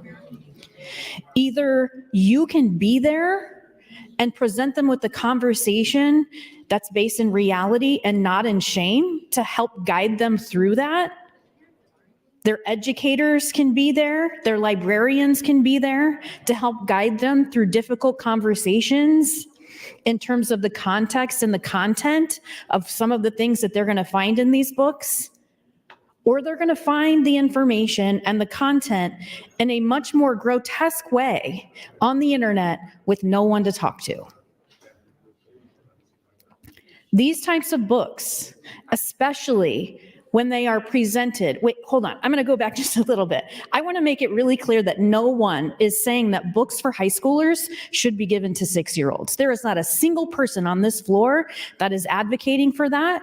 We are all very aware. We have professional librarians and educators doing their job, putting age-appropriate content in the libraries and in the hands of students at 6 years old and at 16 years old. No one here is saying to give the book Lucky to a 6-year-old. No one is advocating for that. And to say that is to completely misrepresent our point, and it's disingenuous. These books, especially when they are presented with care in an educational environment, in a controlled environment like a classroom, allow for a very serious and controlled conversation about real life events that kids will otherwise have through life experience, and again, surrounded with shame and no one to talk to about. I yield the rest of my time to Senator Danielle Conrad. Thank you. Senator Conrad, you're yielded 1 minute, 45 seconds. Thank you, Senator Day. Thank you, Mr. President. You know what, colleagues? I want to make sure to clarify something because my friend Senator Bozen was just absolutely wrong in terms of the purpose of the criminal law. Something constituents have concerns about things in books, so risk criminal prosecution for librarians and teachers. Of all senators, a prosecutor making that argument is incredibly troubling. This bill opens up teachers and librarians to a Class 1 misdemeanor for doing their job. A Class 1 misdemeanor is a year in jail or a $1,000 fine or both. Examples of a Class 1 misdemeanor, Senator Bozen knows this, include things that are significant in terms of public safety, like assault, like stalking, like violating a sexual assault protection order. And she equates a book that she finds offensive as that same sort of threat to public safety. Wow. In addition to what we talked about yesterday, wherein if you are charged under this as a librarian or teacher, in order to prove your innocence without the affirmative defense, think about $5,000 for a private attorney to fight for your rights and your livelihood in court. Let's say that you're found guilty for doing your job. That is your time. Thank you, Senators Day and Senator Conrad. Senator Michaela Cavanaugh, you are recognized to speak. Thank you, Mr. President. I remain in support of motion 1270. I really hope that we finish this bill on general file tonight. I don't want to take this up again tomorrow, and I am asking this body to give me that. I don't think that I have done anything to warrant the ill treatment I have received, and I would like that ill treatment to end with this bill tonight. So, with that, I will yield the remainder of my time to Senator Blood. Senator Blood, you're yielded 4 minutes and 10 seconds. Thank you, Mr. President, and thank you, Senator Cavanaugh. I agree, this has been a very long debate, and some of the things that have been said have been appalling and insulting. There's really nothing more I can say about this bill that hasn't been said on the floor already. So what I'd like to do is address some of the things that have been said tonight in reference to the bill debate this evening. And Senator Lowe, I'm so disappointed when you yet again bring up that we need to go back to two-parent household families. Do you know why there is more two-parent household families when we were younger? Because first of all, if you look at how the law went back then, women really had few rights. In the 70s, we finally were allowed to have a credit card without our husband's permission. If you looked at domestic violence situations, when the police came, they said it was a family matter and that they didn't have to deal with that. And it was shameful and embarrassing for the women because the women were judged as being bad wives. The man was not judged as being a bad husband because women were considered basically property. You cannot compare what's going on today with what was going on when we were growing up. Women didn't have choices. Women didn't have the ability to go to a shelter because they really literally didn't exist. Women didn't have their own money. They frequently had one family car that was meant for the husband to drive to and from work because the children usually walked to school. To try and compare something from decades ago to today and say that that's what's wrong with the world today is ridiculous. It's very Handmaid's Tale, and I hate to use that expression because that sounds so eccentric, but good Lord. Do you know how far women have come? And yet it seems that in the last 5 to 8 years, they're trying to reel it back because everything that could be made better in the world would be made better by taking away our rights. From our reproductive rights to our right to divorce. What right do you want to take next? And although that is likely not your intention, possibly someone gave you this information to read, be it your staff, or you found it online, or it's from Alec. I'm really sick and tired of hearing this on the floor. We heard it over and over again last year. And the other issue I want to address is, when did we become a nanny state? When did we decide that it was our job to tell parents how to parent? 1 minute. The world has changed and technology has changed it. Until we look at this holistically, we will never be able to solve the issues of all these bills that are coming forward in reference to things like obscenity and pornography and how children access them. So quit pointing fingers and making people feel uncomfortable. And let's talk about what the topic is. And the topic of this bill is, this is just about criminalizing librarians and teachers. It's really not even about book banning. We know it opens the door to that. But it is about criminalizing our teachers and our librarians. Thank you, Mr. President. Thank you, Senator Blood. Senator Hunt, you're recognized to speak, and this is your third and final time. Thank you, Mr. President. This morning when folks on the mic were saying we need to do better, that we all need to do better, and then things like what Senator Halloran did won't happen.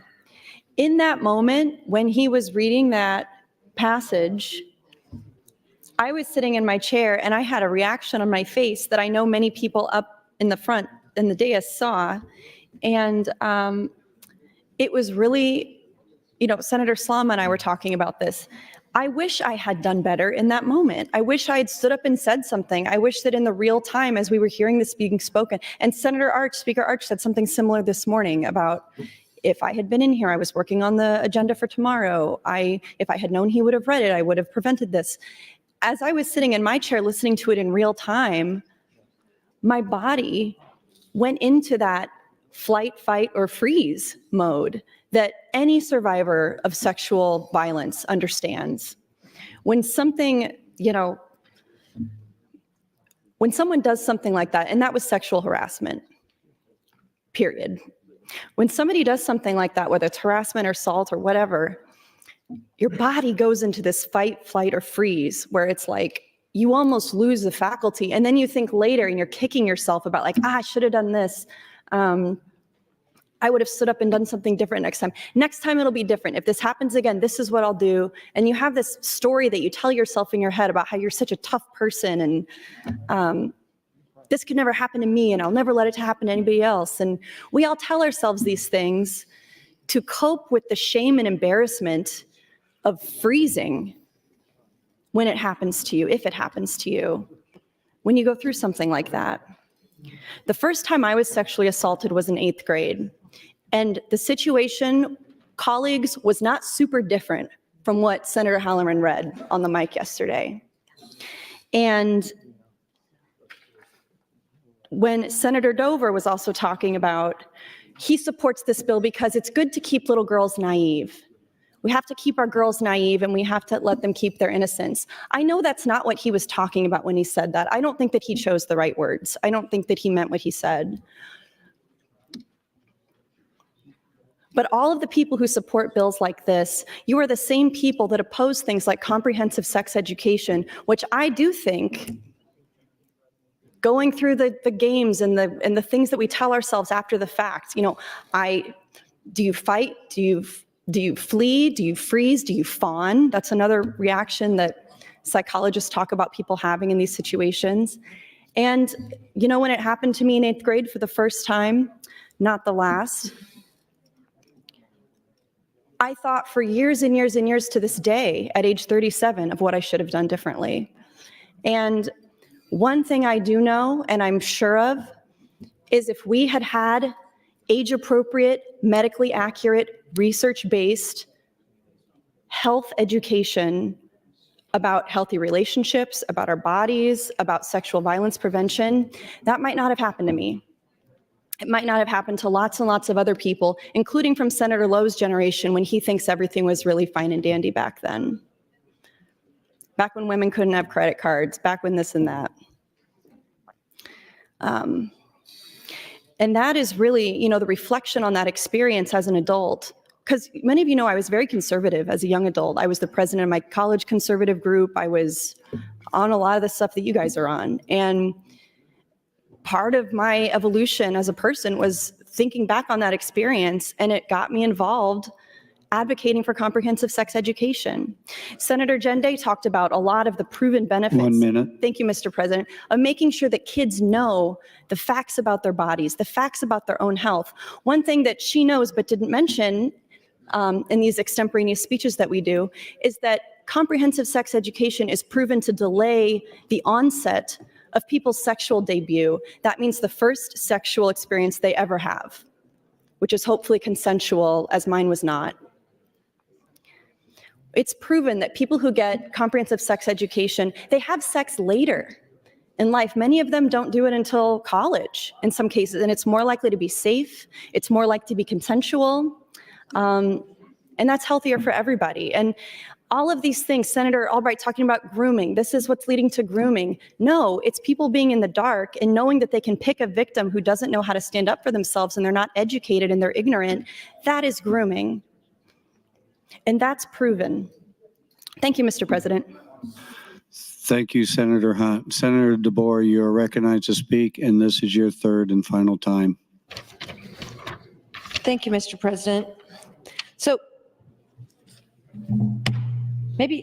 apparently someone asked me what I was talking about last time and they didn't understand what I was saying. So let me try and say it again. The reason that this affirmative offense is important, I think, is because taking it away will put educators in a position where they're choosing between risking criminal investigation, risking potential high-level misdemeanor charge and conviction for a book. And you may say that's great. We want them to be afraid of that. I don't think we do, and I don't think you do, because we're going to end up with 7 books in the library. Now, that's an exaggeration, and nobody yell at me that that's an exaggeration. I recognize that that's an exaggeration, but we're going to significantly reduce the number of books available to our children past the degree that any of you in here wants. And that's because no one is going to, not no one, but the vast majority of folks are not going to put a book in a library if they think there is even one parent who's going to drag them to court, because they're not going to want to take that risk. The affirmative defense is there to prevent that from happening. If a librarian is in fact giving children legally obscene material, there's going to be a whole lot of consequences for that person. And we don't need this statute to get there. That's the only way I can describe it, is that what's going to happen if you take away this affirmative defense is that's not getting at what you want to do, which is get at a bunch of books. It will, in some cases, have the effect of removing those books because there will be an overcorrection when we take librarians and educators and we say, if you don't choose the way we think you should choose, we're going to put you in jail.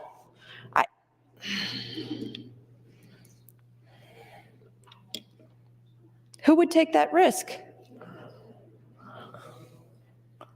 And the problem is, there are not two of us in this room who would go through a pile of 100 books and all come to the same conclusion about it. I have a degree in literature. There's another one.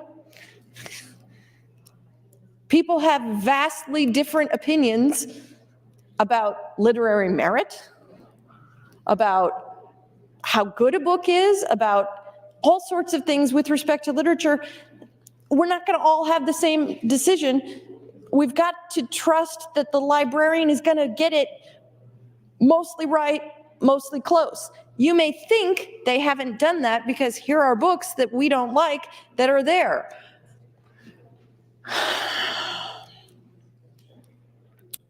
In Nebraska, you, I think, have to, a librarian just sent me something, you have to have a 4-year degree, teaching degree, and additionally, you have to get a, I think she said library certification or endorsement or something like that. It's an additional measure of certification.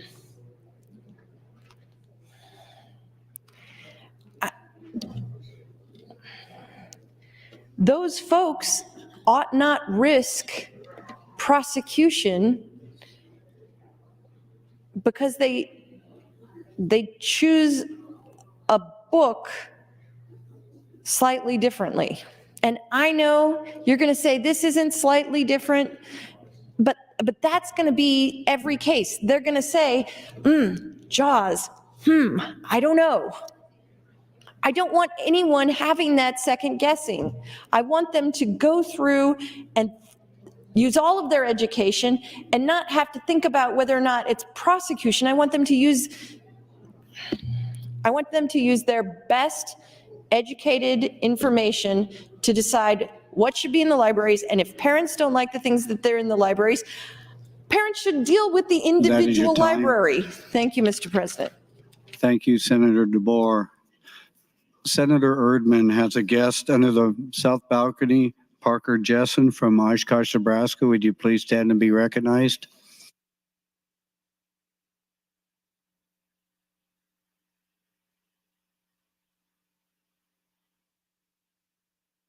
Thank you. Senator Lowe, you are recognized to speak, and this is your third and final time. Thank you very much, Mr. President. I yield my time to Senator Albright. Senator Albright, you have 4 minutes and 50 seconds. Thank you, Mr. President. Thank you, Senator Lowe, since this will probably be my last time if we're going to get something going here.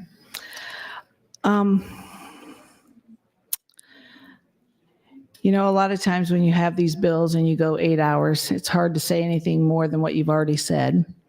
And I'm quite certain tonight we have more viewers than we had last night and are looking for the guidance from this floor tonight to be able to do just what I said about Article 7. It is our duty on this floor to bring law and order to our state when things are not going in the right direction. And I really still believe in my heart of hearts that we have got to protect the children. We have to protect their young minds from being exposed to these things that they shouldn't be. If it's obscenity, it's spelled out in the law. If somebody's not guilty, they're not guilty, and they're not going to be charged. But that's for the courts to decide. If we can have obscenity throughout our whole state, but we don't have it in our schools, there's something wrong with that. Absolutely something wrong with us not protecting the children. And I can't believe truly that there's anybody here tonight that feels that they can't come to the call when it comes to the children in our schools, their safety. We talk about guns, we talk about drugs, but when it comes to sexualizing the children in ways that they cannot come out of that, I mean, it's what was said last night. I did not want to hear any part of the testimonies on the floor because to me, I think that's a violation myself of disclosing something like that in a public setting. But yet in K through 12, it's a safe zone. It's a safe zone for anybody who's there that wants to share any of this information, no matter what age group it is. When I grew up, we had the boys go in one room, the girls went into another. They talked about things, and that was it. That was what was said. You went home. Hopefully you were able to talk to your parents about it. They figured it out. It's just not something that needs to go to me any further than that.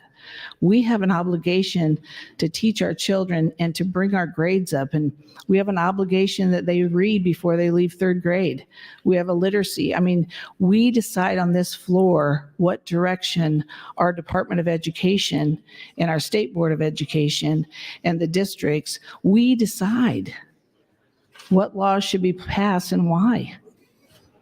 So I'm just asking you, and I implore you to think of the children, and let's defend the parents that are asking for this, that are wanting this to be a reality.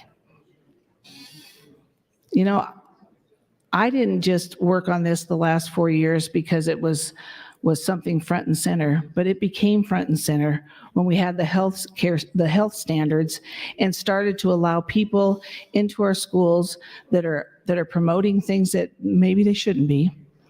We have a library commission at the like this, I believe it's American Library Commission or association that puts these books, suggests these books like they're bestsellers. 1 minute. There's a lot of schools that won't take a book out that I happen to have the last 4 years. It doesn't get opened very often, but it's in my office. It's perfectly normal. It was on the bestsellers list. That's why the librarians wouldn't take it out of the school libraries, because they were told it's on the bestseller list. But bestseller list to who? Who rated that?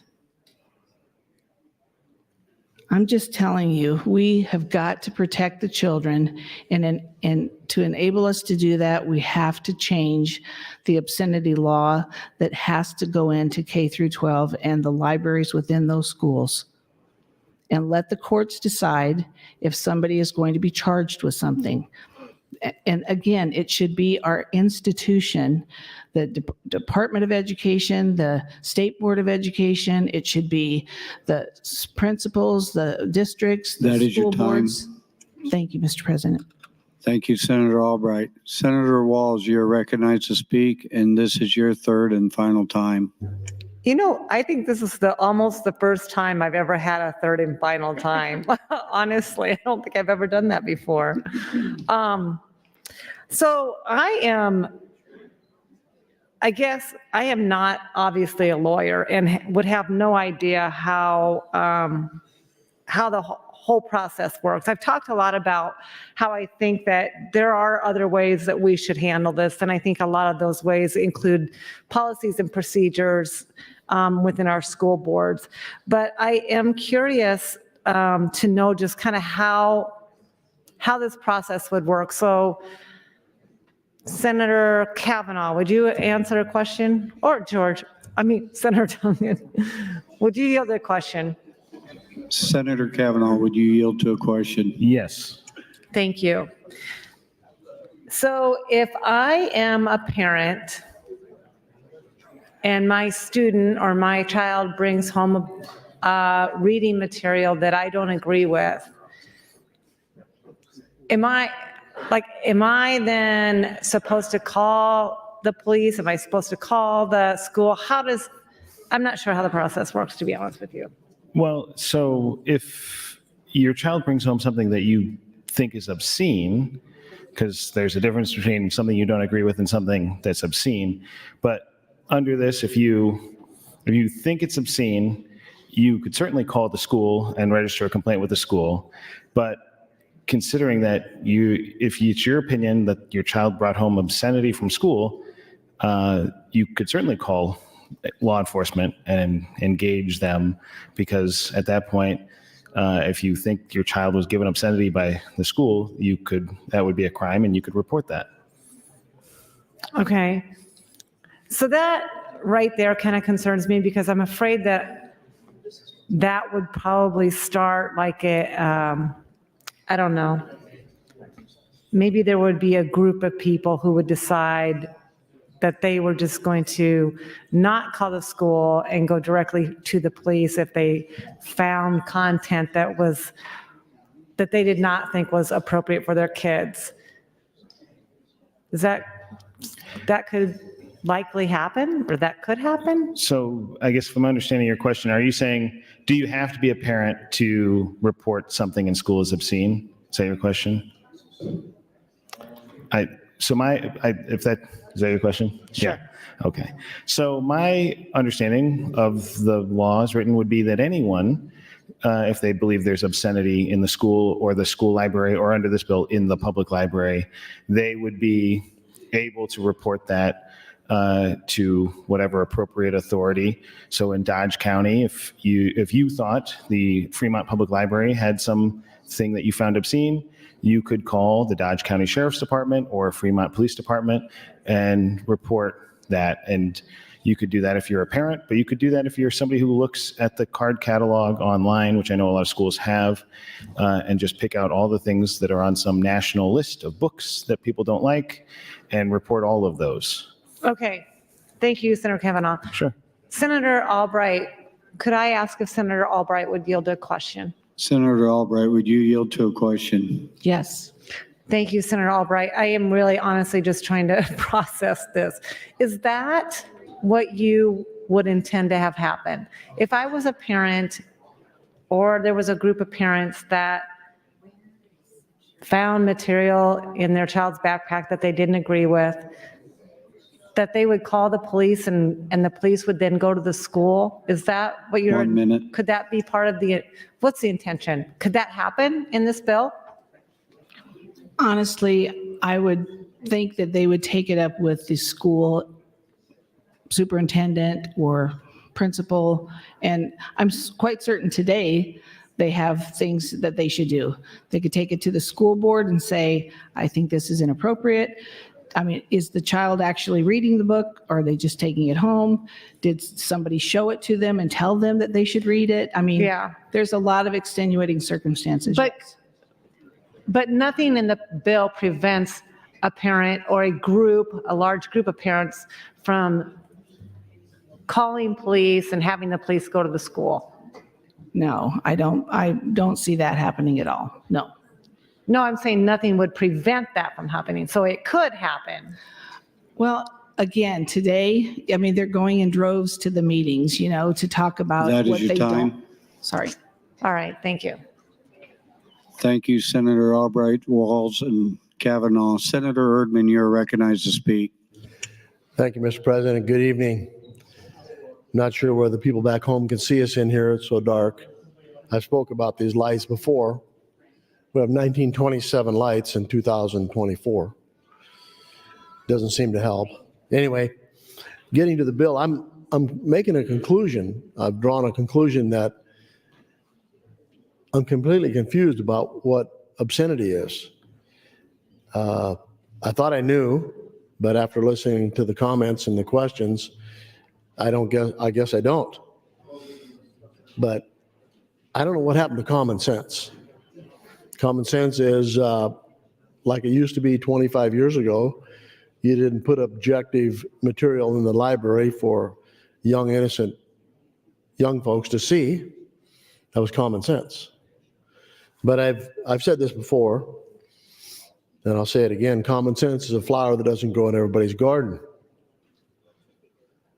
But what I've also discovered is when we don't agree with someone and their opinion, they begin to use their outside voice in the microphone. You could call it yelling, I guess. So I want to share a story with you. One time about 35 years ago, we had people come to our farm and they were going to work in our beet fields. And as the conversation went on, I began to speak louder and louder until where I was almost yelling. And my son Philip was standing there, he was about 10, and he said, "Dad, listen." He said, "These people, they're not deaf, they just don't understand English. So yelling doesn't help." So let me just say this to those who use our outside voice on the mic. We hear you. We hear what you're saying. We just don't agree with you.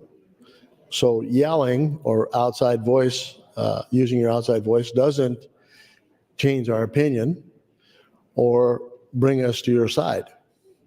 So just state what you have to say in a normal tone. I can normally hear you except for the person who speaks in the mic in the front, but I can hear most everyone else. But it's peculiar, we've been talking about this for about 6.5 hours, and we seem to have forgotten who we're trying to protect here.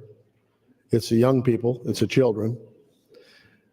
But we got to speak about what this is going to mean for somebody getting arrested or whatever the issue is. And if you looked at the bill, you really reviewed the bill and read it, it's like 1 page. The bill is a total of 1 page.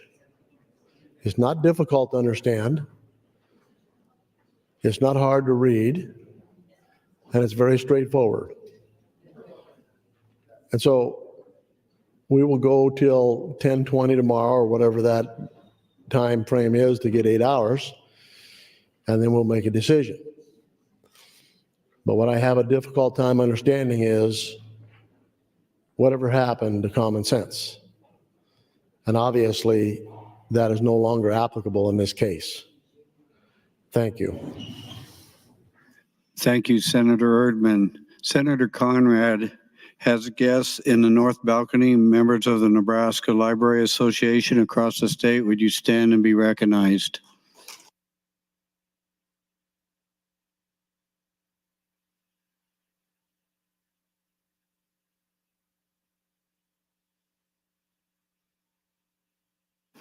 Senator Michaela Kavanaugh, you're recognized to speak. Thank you, Mr. President. Would Senator Dungan yield to a question? Senator Dungan, would you yield to a question? Yes. Thank you so much. That other guy, sometimes, I don't know. Yeah. So Senator Walz was asked this question, and then I actually didn't listen to the answer because I got distracted. But if someone who is not a parent, let's say you, for example, decide that I'm showing you books that my kids have from school, and you decide that you think that they are obscene. If under this law, could you go to the police?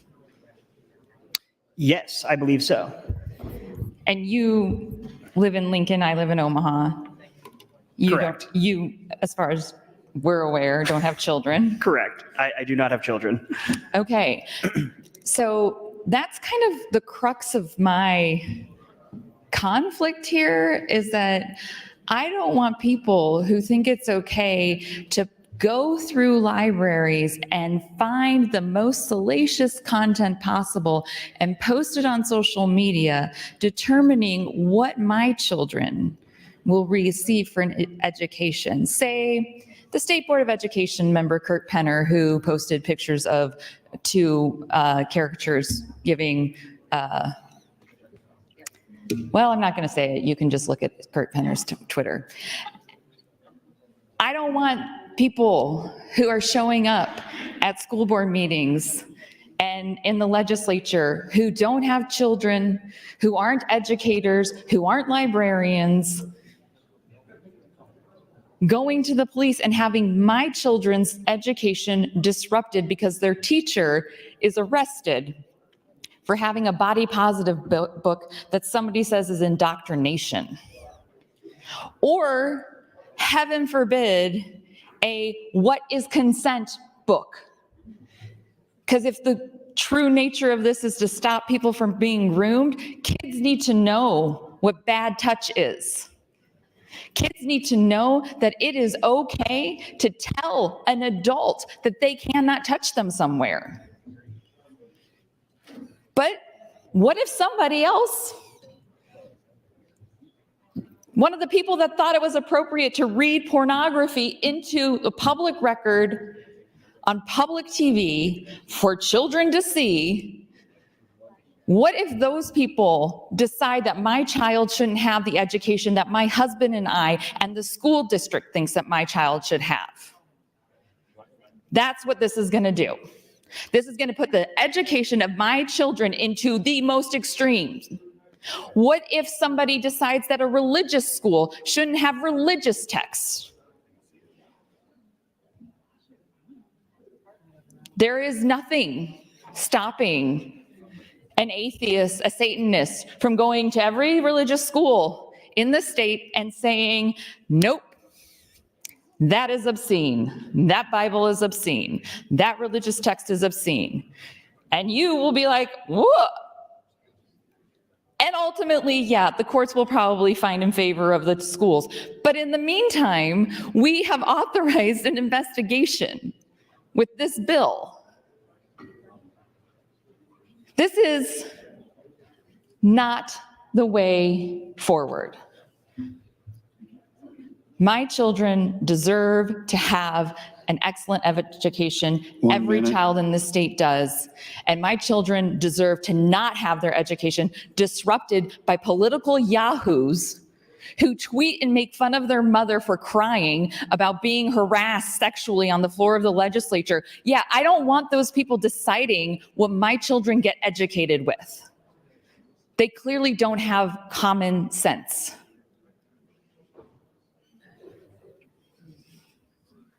And it wasn't free speech. It was harassment. It was sexual harassment. It was public, and it was on the floor of the legislature. And there aren't good people on both sides. And this isn't the end of this conversation. This is the beginning. Thank you, Mr. President. Thank you, Senator Kavanaugh. Seeing no one else in the queue, Senator Conrad, you are recognized to close on your bracket motion. Thank you, Mr. President. Can you remind me, do I have 5 minutes in closing? Is that right? Yeah, thank you, Carol. Appreciate it. I saw you nodding. Okay. Thank you, Mr. President. Thank you to the clerk staff and thank you, colleagues. We've had a lot of debate on the initial bracket motion, which, as I noted during refresh, and I think perhaps during open yesterday, I filed the bracket motion to help us structure debate. I wasn't exactly sure when we embarked on this journey together in regards to this specific measure, whether we were going to have a full filibuster, whether folks' minds were made up, whether people were listening to debate, whether there were any sort of opportunities to maybe make concessions or push the bill farther along. But it sounds like Senator Albright and her supporters are very resolute in their decision to continue debate on this measure, as is their right. It seems that there's probably not enough votes in the body to break a filibuster. And so that's why we are where we are, because that is the quickest and surest way to kill a bill for the year if the proponents and supporters are not willing to come to that conclusion on their own. And that's okay. That is their right. So to be clear, how we found ourselves here today is not because myself or Senator Kavanaugh or Senator Dungin or others want to spend a great deal of time and energy debating this bill. This bill was brought forward by our colleague Senator Albright. It was voted out by a majority of members on the Judiciary Committee because they felt it important to advance the bill. It was placed on the agenda by the Speaker, who has essentially the sole province of setting the agenda. And at each point along the way, every member of this body was well aware that this was part of a manufactured culture war that was going to turn up the heat, that was going to spark dissension. And guess what? It did. It did. And it went off the rails. And we had to work through that last night and this morning. And I think that we did the best that we could do, considering the circumstances and the legal, policy, and practical issues involved. And I ask each of you who came up and applauded my speech in robust defense of free expression to apply that same commitment to free expression to our teachers and our librarians, who are highly trained professionals who are doing their job and shouldn't have to face risk of criminal prosecution, entanglement in the criminal justice system because they're doing their job. And that's what this bill would heighten, is a risk for criminal prosecution. As Senator Bosden said, well, it's really no big deal. It's a class 1 misdemeanor. Wow, really? It carries potential jail time. It carries potential fine, or both. It will cost thousands of dollars of your money that you don't have a lot of when you're a teacher or a librarian, because you don't make a lot of money to defend yourself. 1 minute, please. Whether or not you're found guilty under these statutes, there will be collateral consequences for your professional license. There will be headlines, there'll be your picture in the paper. Because the processes in place to put books on shelves are carefully curated. The processes in place to remove objectionable material are in place, but that's not good enough for the folks that find certain aspects of certain books offensive. They have to weaponize the criminal law to chill and to silence and bully teachers and librarians into submission because they're worried about a passage in a book. You know what's dangerous? Books aren't dangerous, Senator. Weaponization of the criminal law against teachers and librarians is. Thank you, Mr. President. Thank you, Senator Conrad. The question before the body is, shall LB 441 be bracketed until 4/18/24? All those in favor, vote aye. All those opposed, vote nay. There's a request for the call of the House.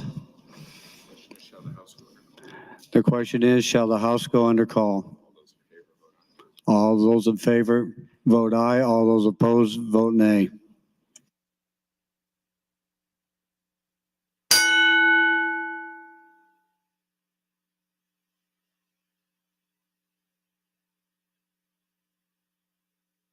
Mr. Clerk, please record. 28 ayes, 8 nays, Mr. President, to go under call. The House is under call. All senators removed from the body, please return to the chamber. All persons unauthorized personnel, please leave the floor. The House is under call.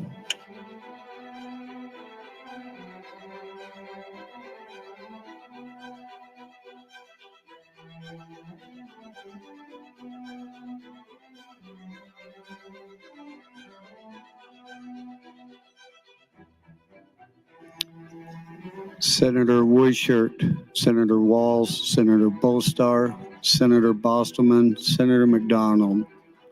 The House is under call.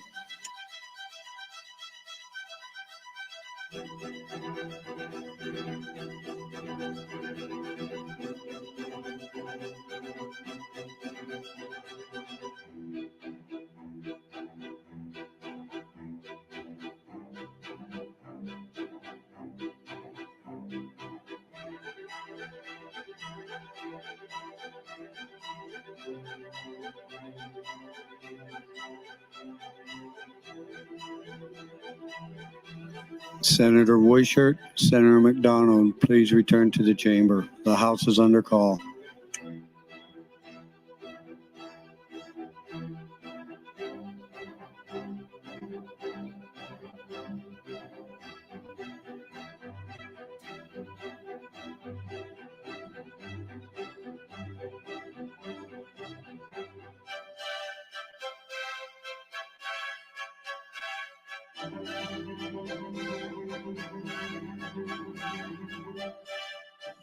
Senator Albright, we are lacking Senator McDonald. May we proceed?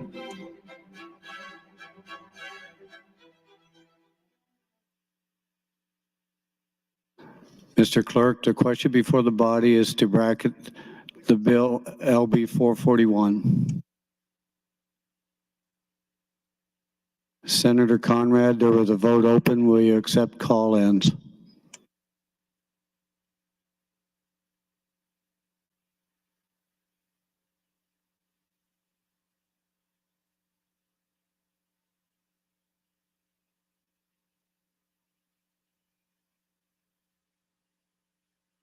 There's been a request for a roll call vote. Please record the vote, Mr. Clerk. Senator Aguilar, voting no. Senator Albright, voting no. Senator Arch, voting no. Senator Armendariz, voting no. Senator Ballard, voting no. Senator Blood, voting yes. Senator Bosson, voting no. Senator Bostar, voting yes. Senator Bostelman, voting no. Senator Brandt, voting no. Senator Brewer, voting no. Senator John Kavanaugh, voting yes. Senator Michaela Kavanaugh, not voting. Senator Clements, voting no. Senator Conrad, voting yes. Senator Day, voting yes. Senator DeBoer, voting yes. Senator DeKay, voting no. Senator Dorn, voting no. Senator Dover, voting no. Senator Dungan, voting yes. Senator Erdman, voting no. Senator Frederickson, Senator Holleran, voting no. Senator Hansen, voting no. Senator Hardin, voting no. Senator Holcroft, voting no. Senator Hughes, voting no. Senator Hunt, voting yes. Senator Ibaugh, voting no. Senator Jacobson, Senator Kauth, voting no. Senator Linehan, voting no. Senator Lippincott, voting no. Senator Lowe, voting no. Senator McDonald, Senator McKinney, voting yes. Senator Meyer, voting no. Senator Mosier, voting no. Senator Merman, voting no. Senator Raybold, Senator Reapy, not voting. Senator Sanders, Senator Slama, Senator Vargas, voting yes. Senator Von Gillern, voting no. Senator Walls, voting yes. Senator Wayne, Senator Wishart, voting yes. Vote is 12 ayes, 28 nays, Mr. President, on the motion to bracket the bill. The motion failed. Mr. Clerk, for the next item. Raise the call, please. Mr. President, Senator Michaela Kavanaugh would move to reconsider the vote just taken on the motion to bracket the bill. Senator Kavanaugh, you are recognized to open. Thank you, Mr. President. I was looking through my drawer for a scrap of paper earlier, and I came across some recipes from last session. And it has me reflecting on what Senator Hunt said when we failed to override the veto of 307. I have tried so hard this year to shut up and sit pretty, to be who you wanted me to be, to behave the way you wanted me to behave, to be a good girl, not cause too much trouble, to do the right thing for the institution when it was required of me because others wouldn't, at my own expense.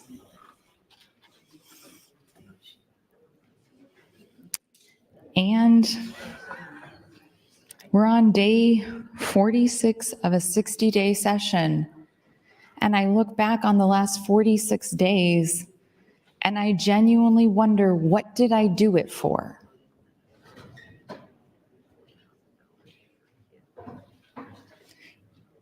You don't care about me, not as a colleague and not as a person. You don't care about me. You care about hurting me. I've learned that lesson over the last 6 years. You really care about hurting me. You care about teaching me lessons. I always need to be taught a lesson. Oh, we can't give you that, Senator Kavanaugh. You need to learn a lesson.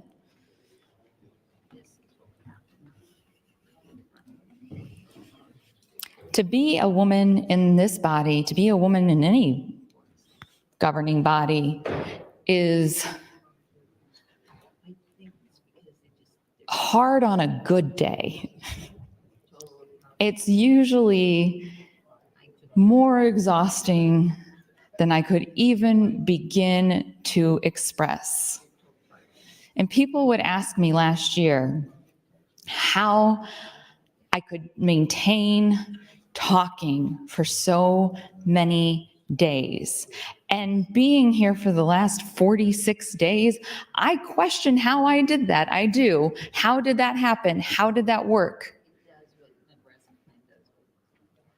It worked because, contrary to what you all think, I am a good person who is driven by morals and principles.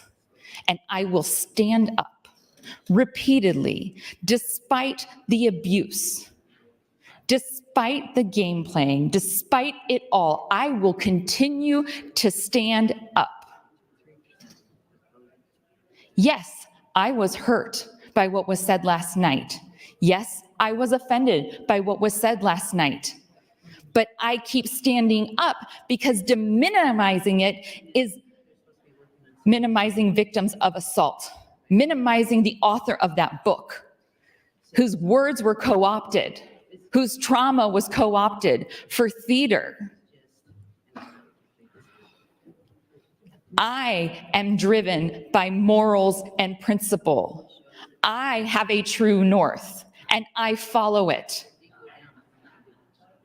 And I am kind, and I am compassionate, even when you don't deserve it. I will give you compassion, even when you are hurting me, because I am such a good person. And I still know this about myself. After 6 years of you all trying to tell me that I was evil or that there was something wrong with me, that I wanted to brainwash children or groom my own children, I held strong because I have love in my heart, I have kindness, I have compassion. I have friends like Senator Walz who remind me for 6 years that I have those things. God bless that woman. She reminds me to have grace. When grace isn't necessarily what is deserved, it is what is called for. And I have never, ever received an ounce of grace from you.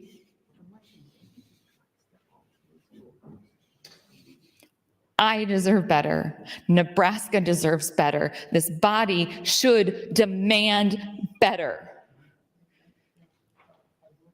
And if for some reason you all thought that this morning was the end of it, you were wrong. It was not. That was barely an acknowledgement of anything. That was a handful of people sort of acknowledging something. Mostly tone policing and saying there's good people on both sides and we just need to move forward. I'm not moving forward. The woman who wrote that book did that to help herself move forward, and it was co-opted. It was co-opted, and I will yell if I want to yell, because so many of you tell me that I talk too quiet anyway, so here you have it. This is not my fault.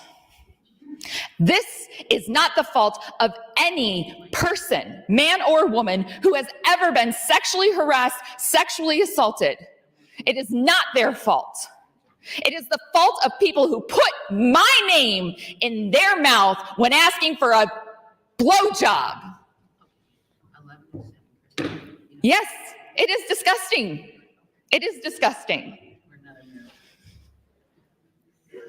So we're going to keep talking about it until we have a resolution. Thank you, Senator Dover, so much for your disrespect to me right now. Disrespect? Are you kidding me? Yes. I know you're kidding me. You are being so disrespectful. Oh, I am. Yes, you are. Yes, Senator Dover, you are being disrespectful as I stand here and talk and you pound your way through. This is what I'm talking about. This is the norm for how you treat me. I yield my time. Thank you, Senator Kavanaugh. Senator John Kavanaugh, you are recognized to speak.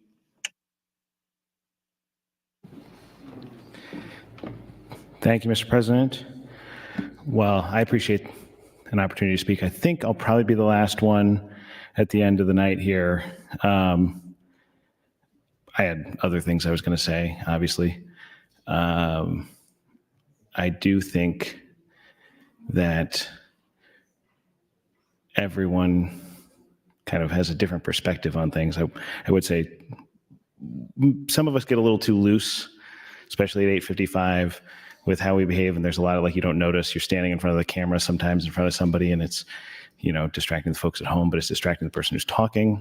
And so I would say Senator Dover, you probably should have been a little bit more conscious of the fact that you're right on camera and in front of somebody who's talking. Even if you don't agree, that's what this whole conversation is about.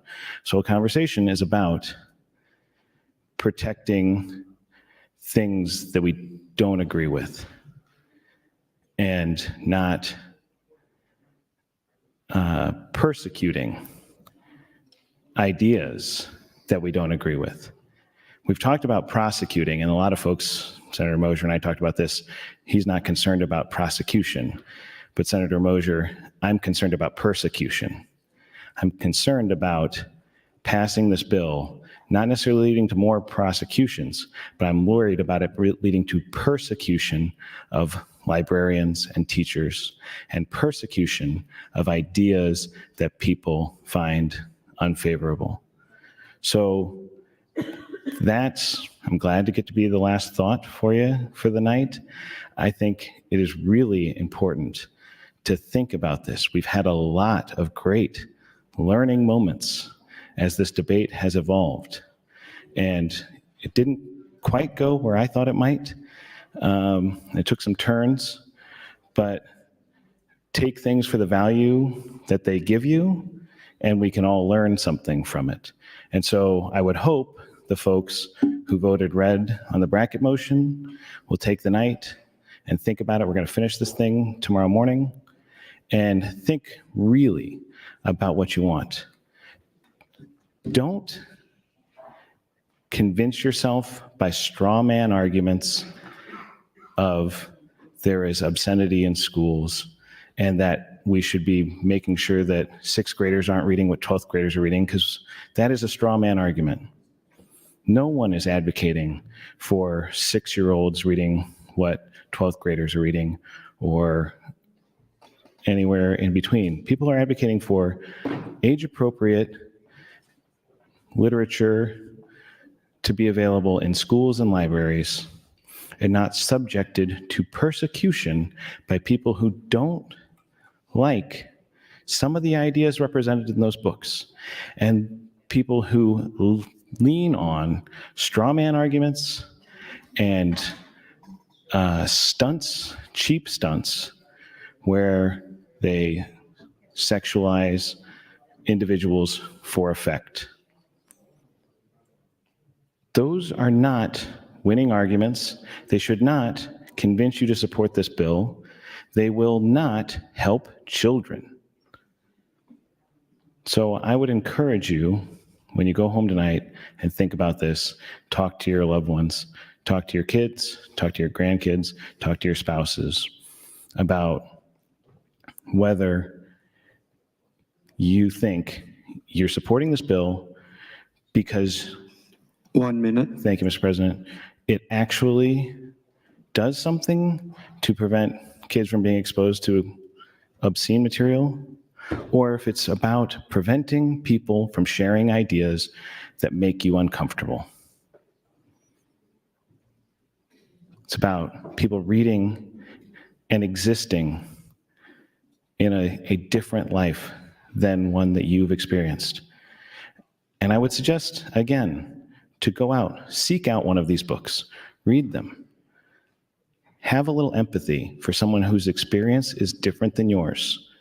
And maybe you will understand why those of us who enjoy books that represent these other lives are so fervent in our desire to protect books and protect libraries from persecution.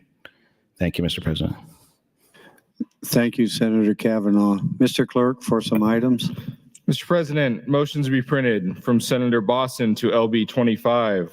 Senator Bohr, amendment to be printed to LB 1167. Senator Armendariz, amendment to be printed to LB 934.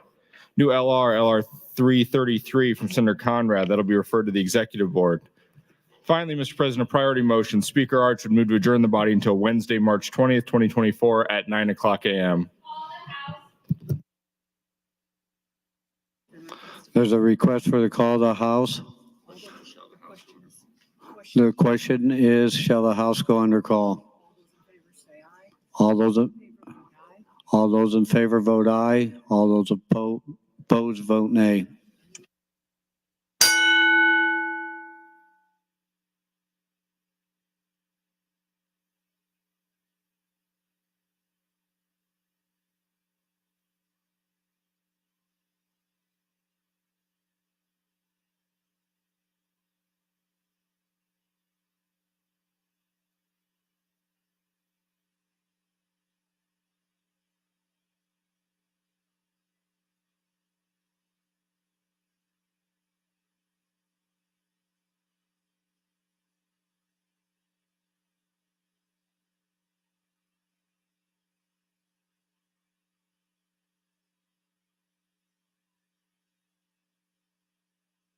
Record, Mr. Clerk.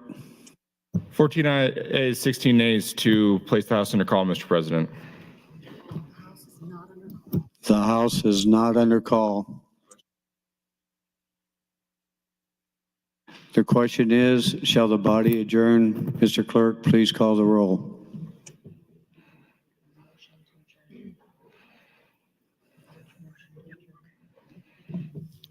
Senator Aguilar, voting yes. Senator Albright, voting yes. Senator Arch, voting yes. Senator Armendariz, voting yes. Senator Ballard, voting yes. Senator Blood, voting no. Senator Boston, voting yes. Senator Bostar, voting yes. Senator Bostelman, voting yes. Senator Brandt, voting yes. Senator Brewer, voting yes. Senator John Kavanaugh, voting no. Senator Michaela Kavanaugh, voting no. Senator Clements, voting yes. Senator Conrad,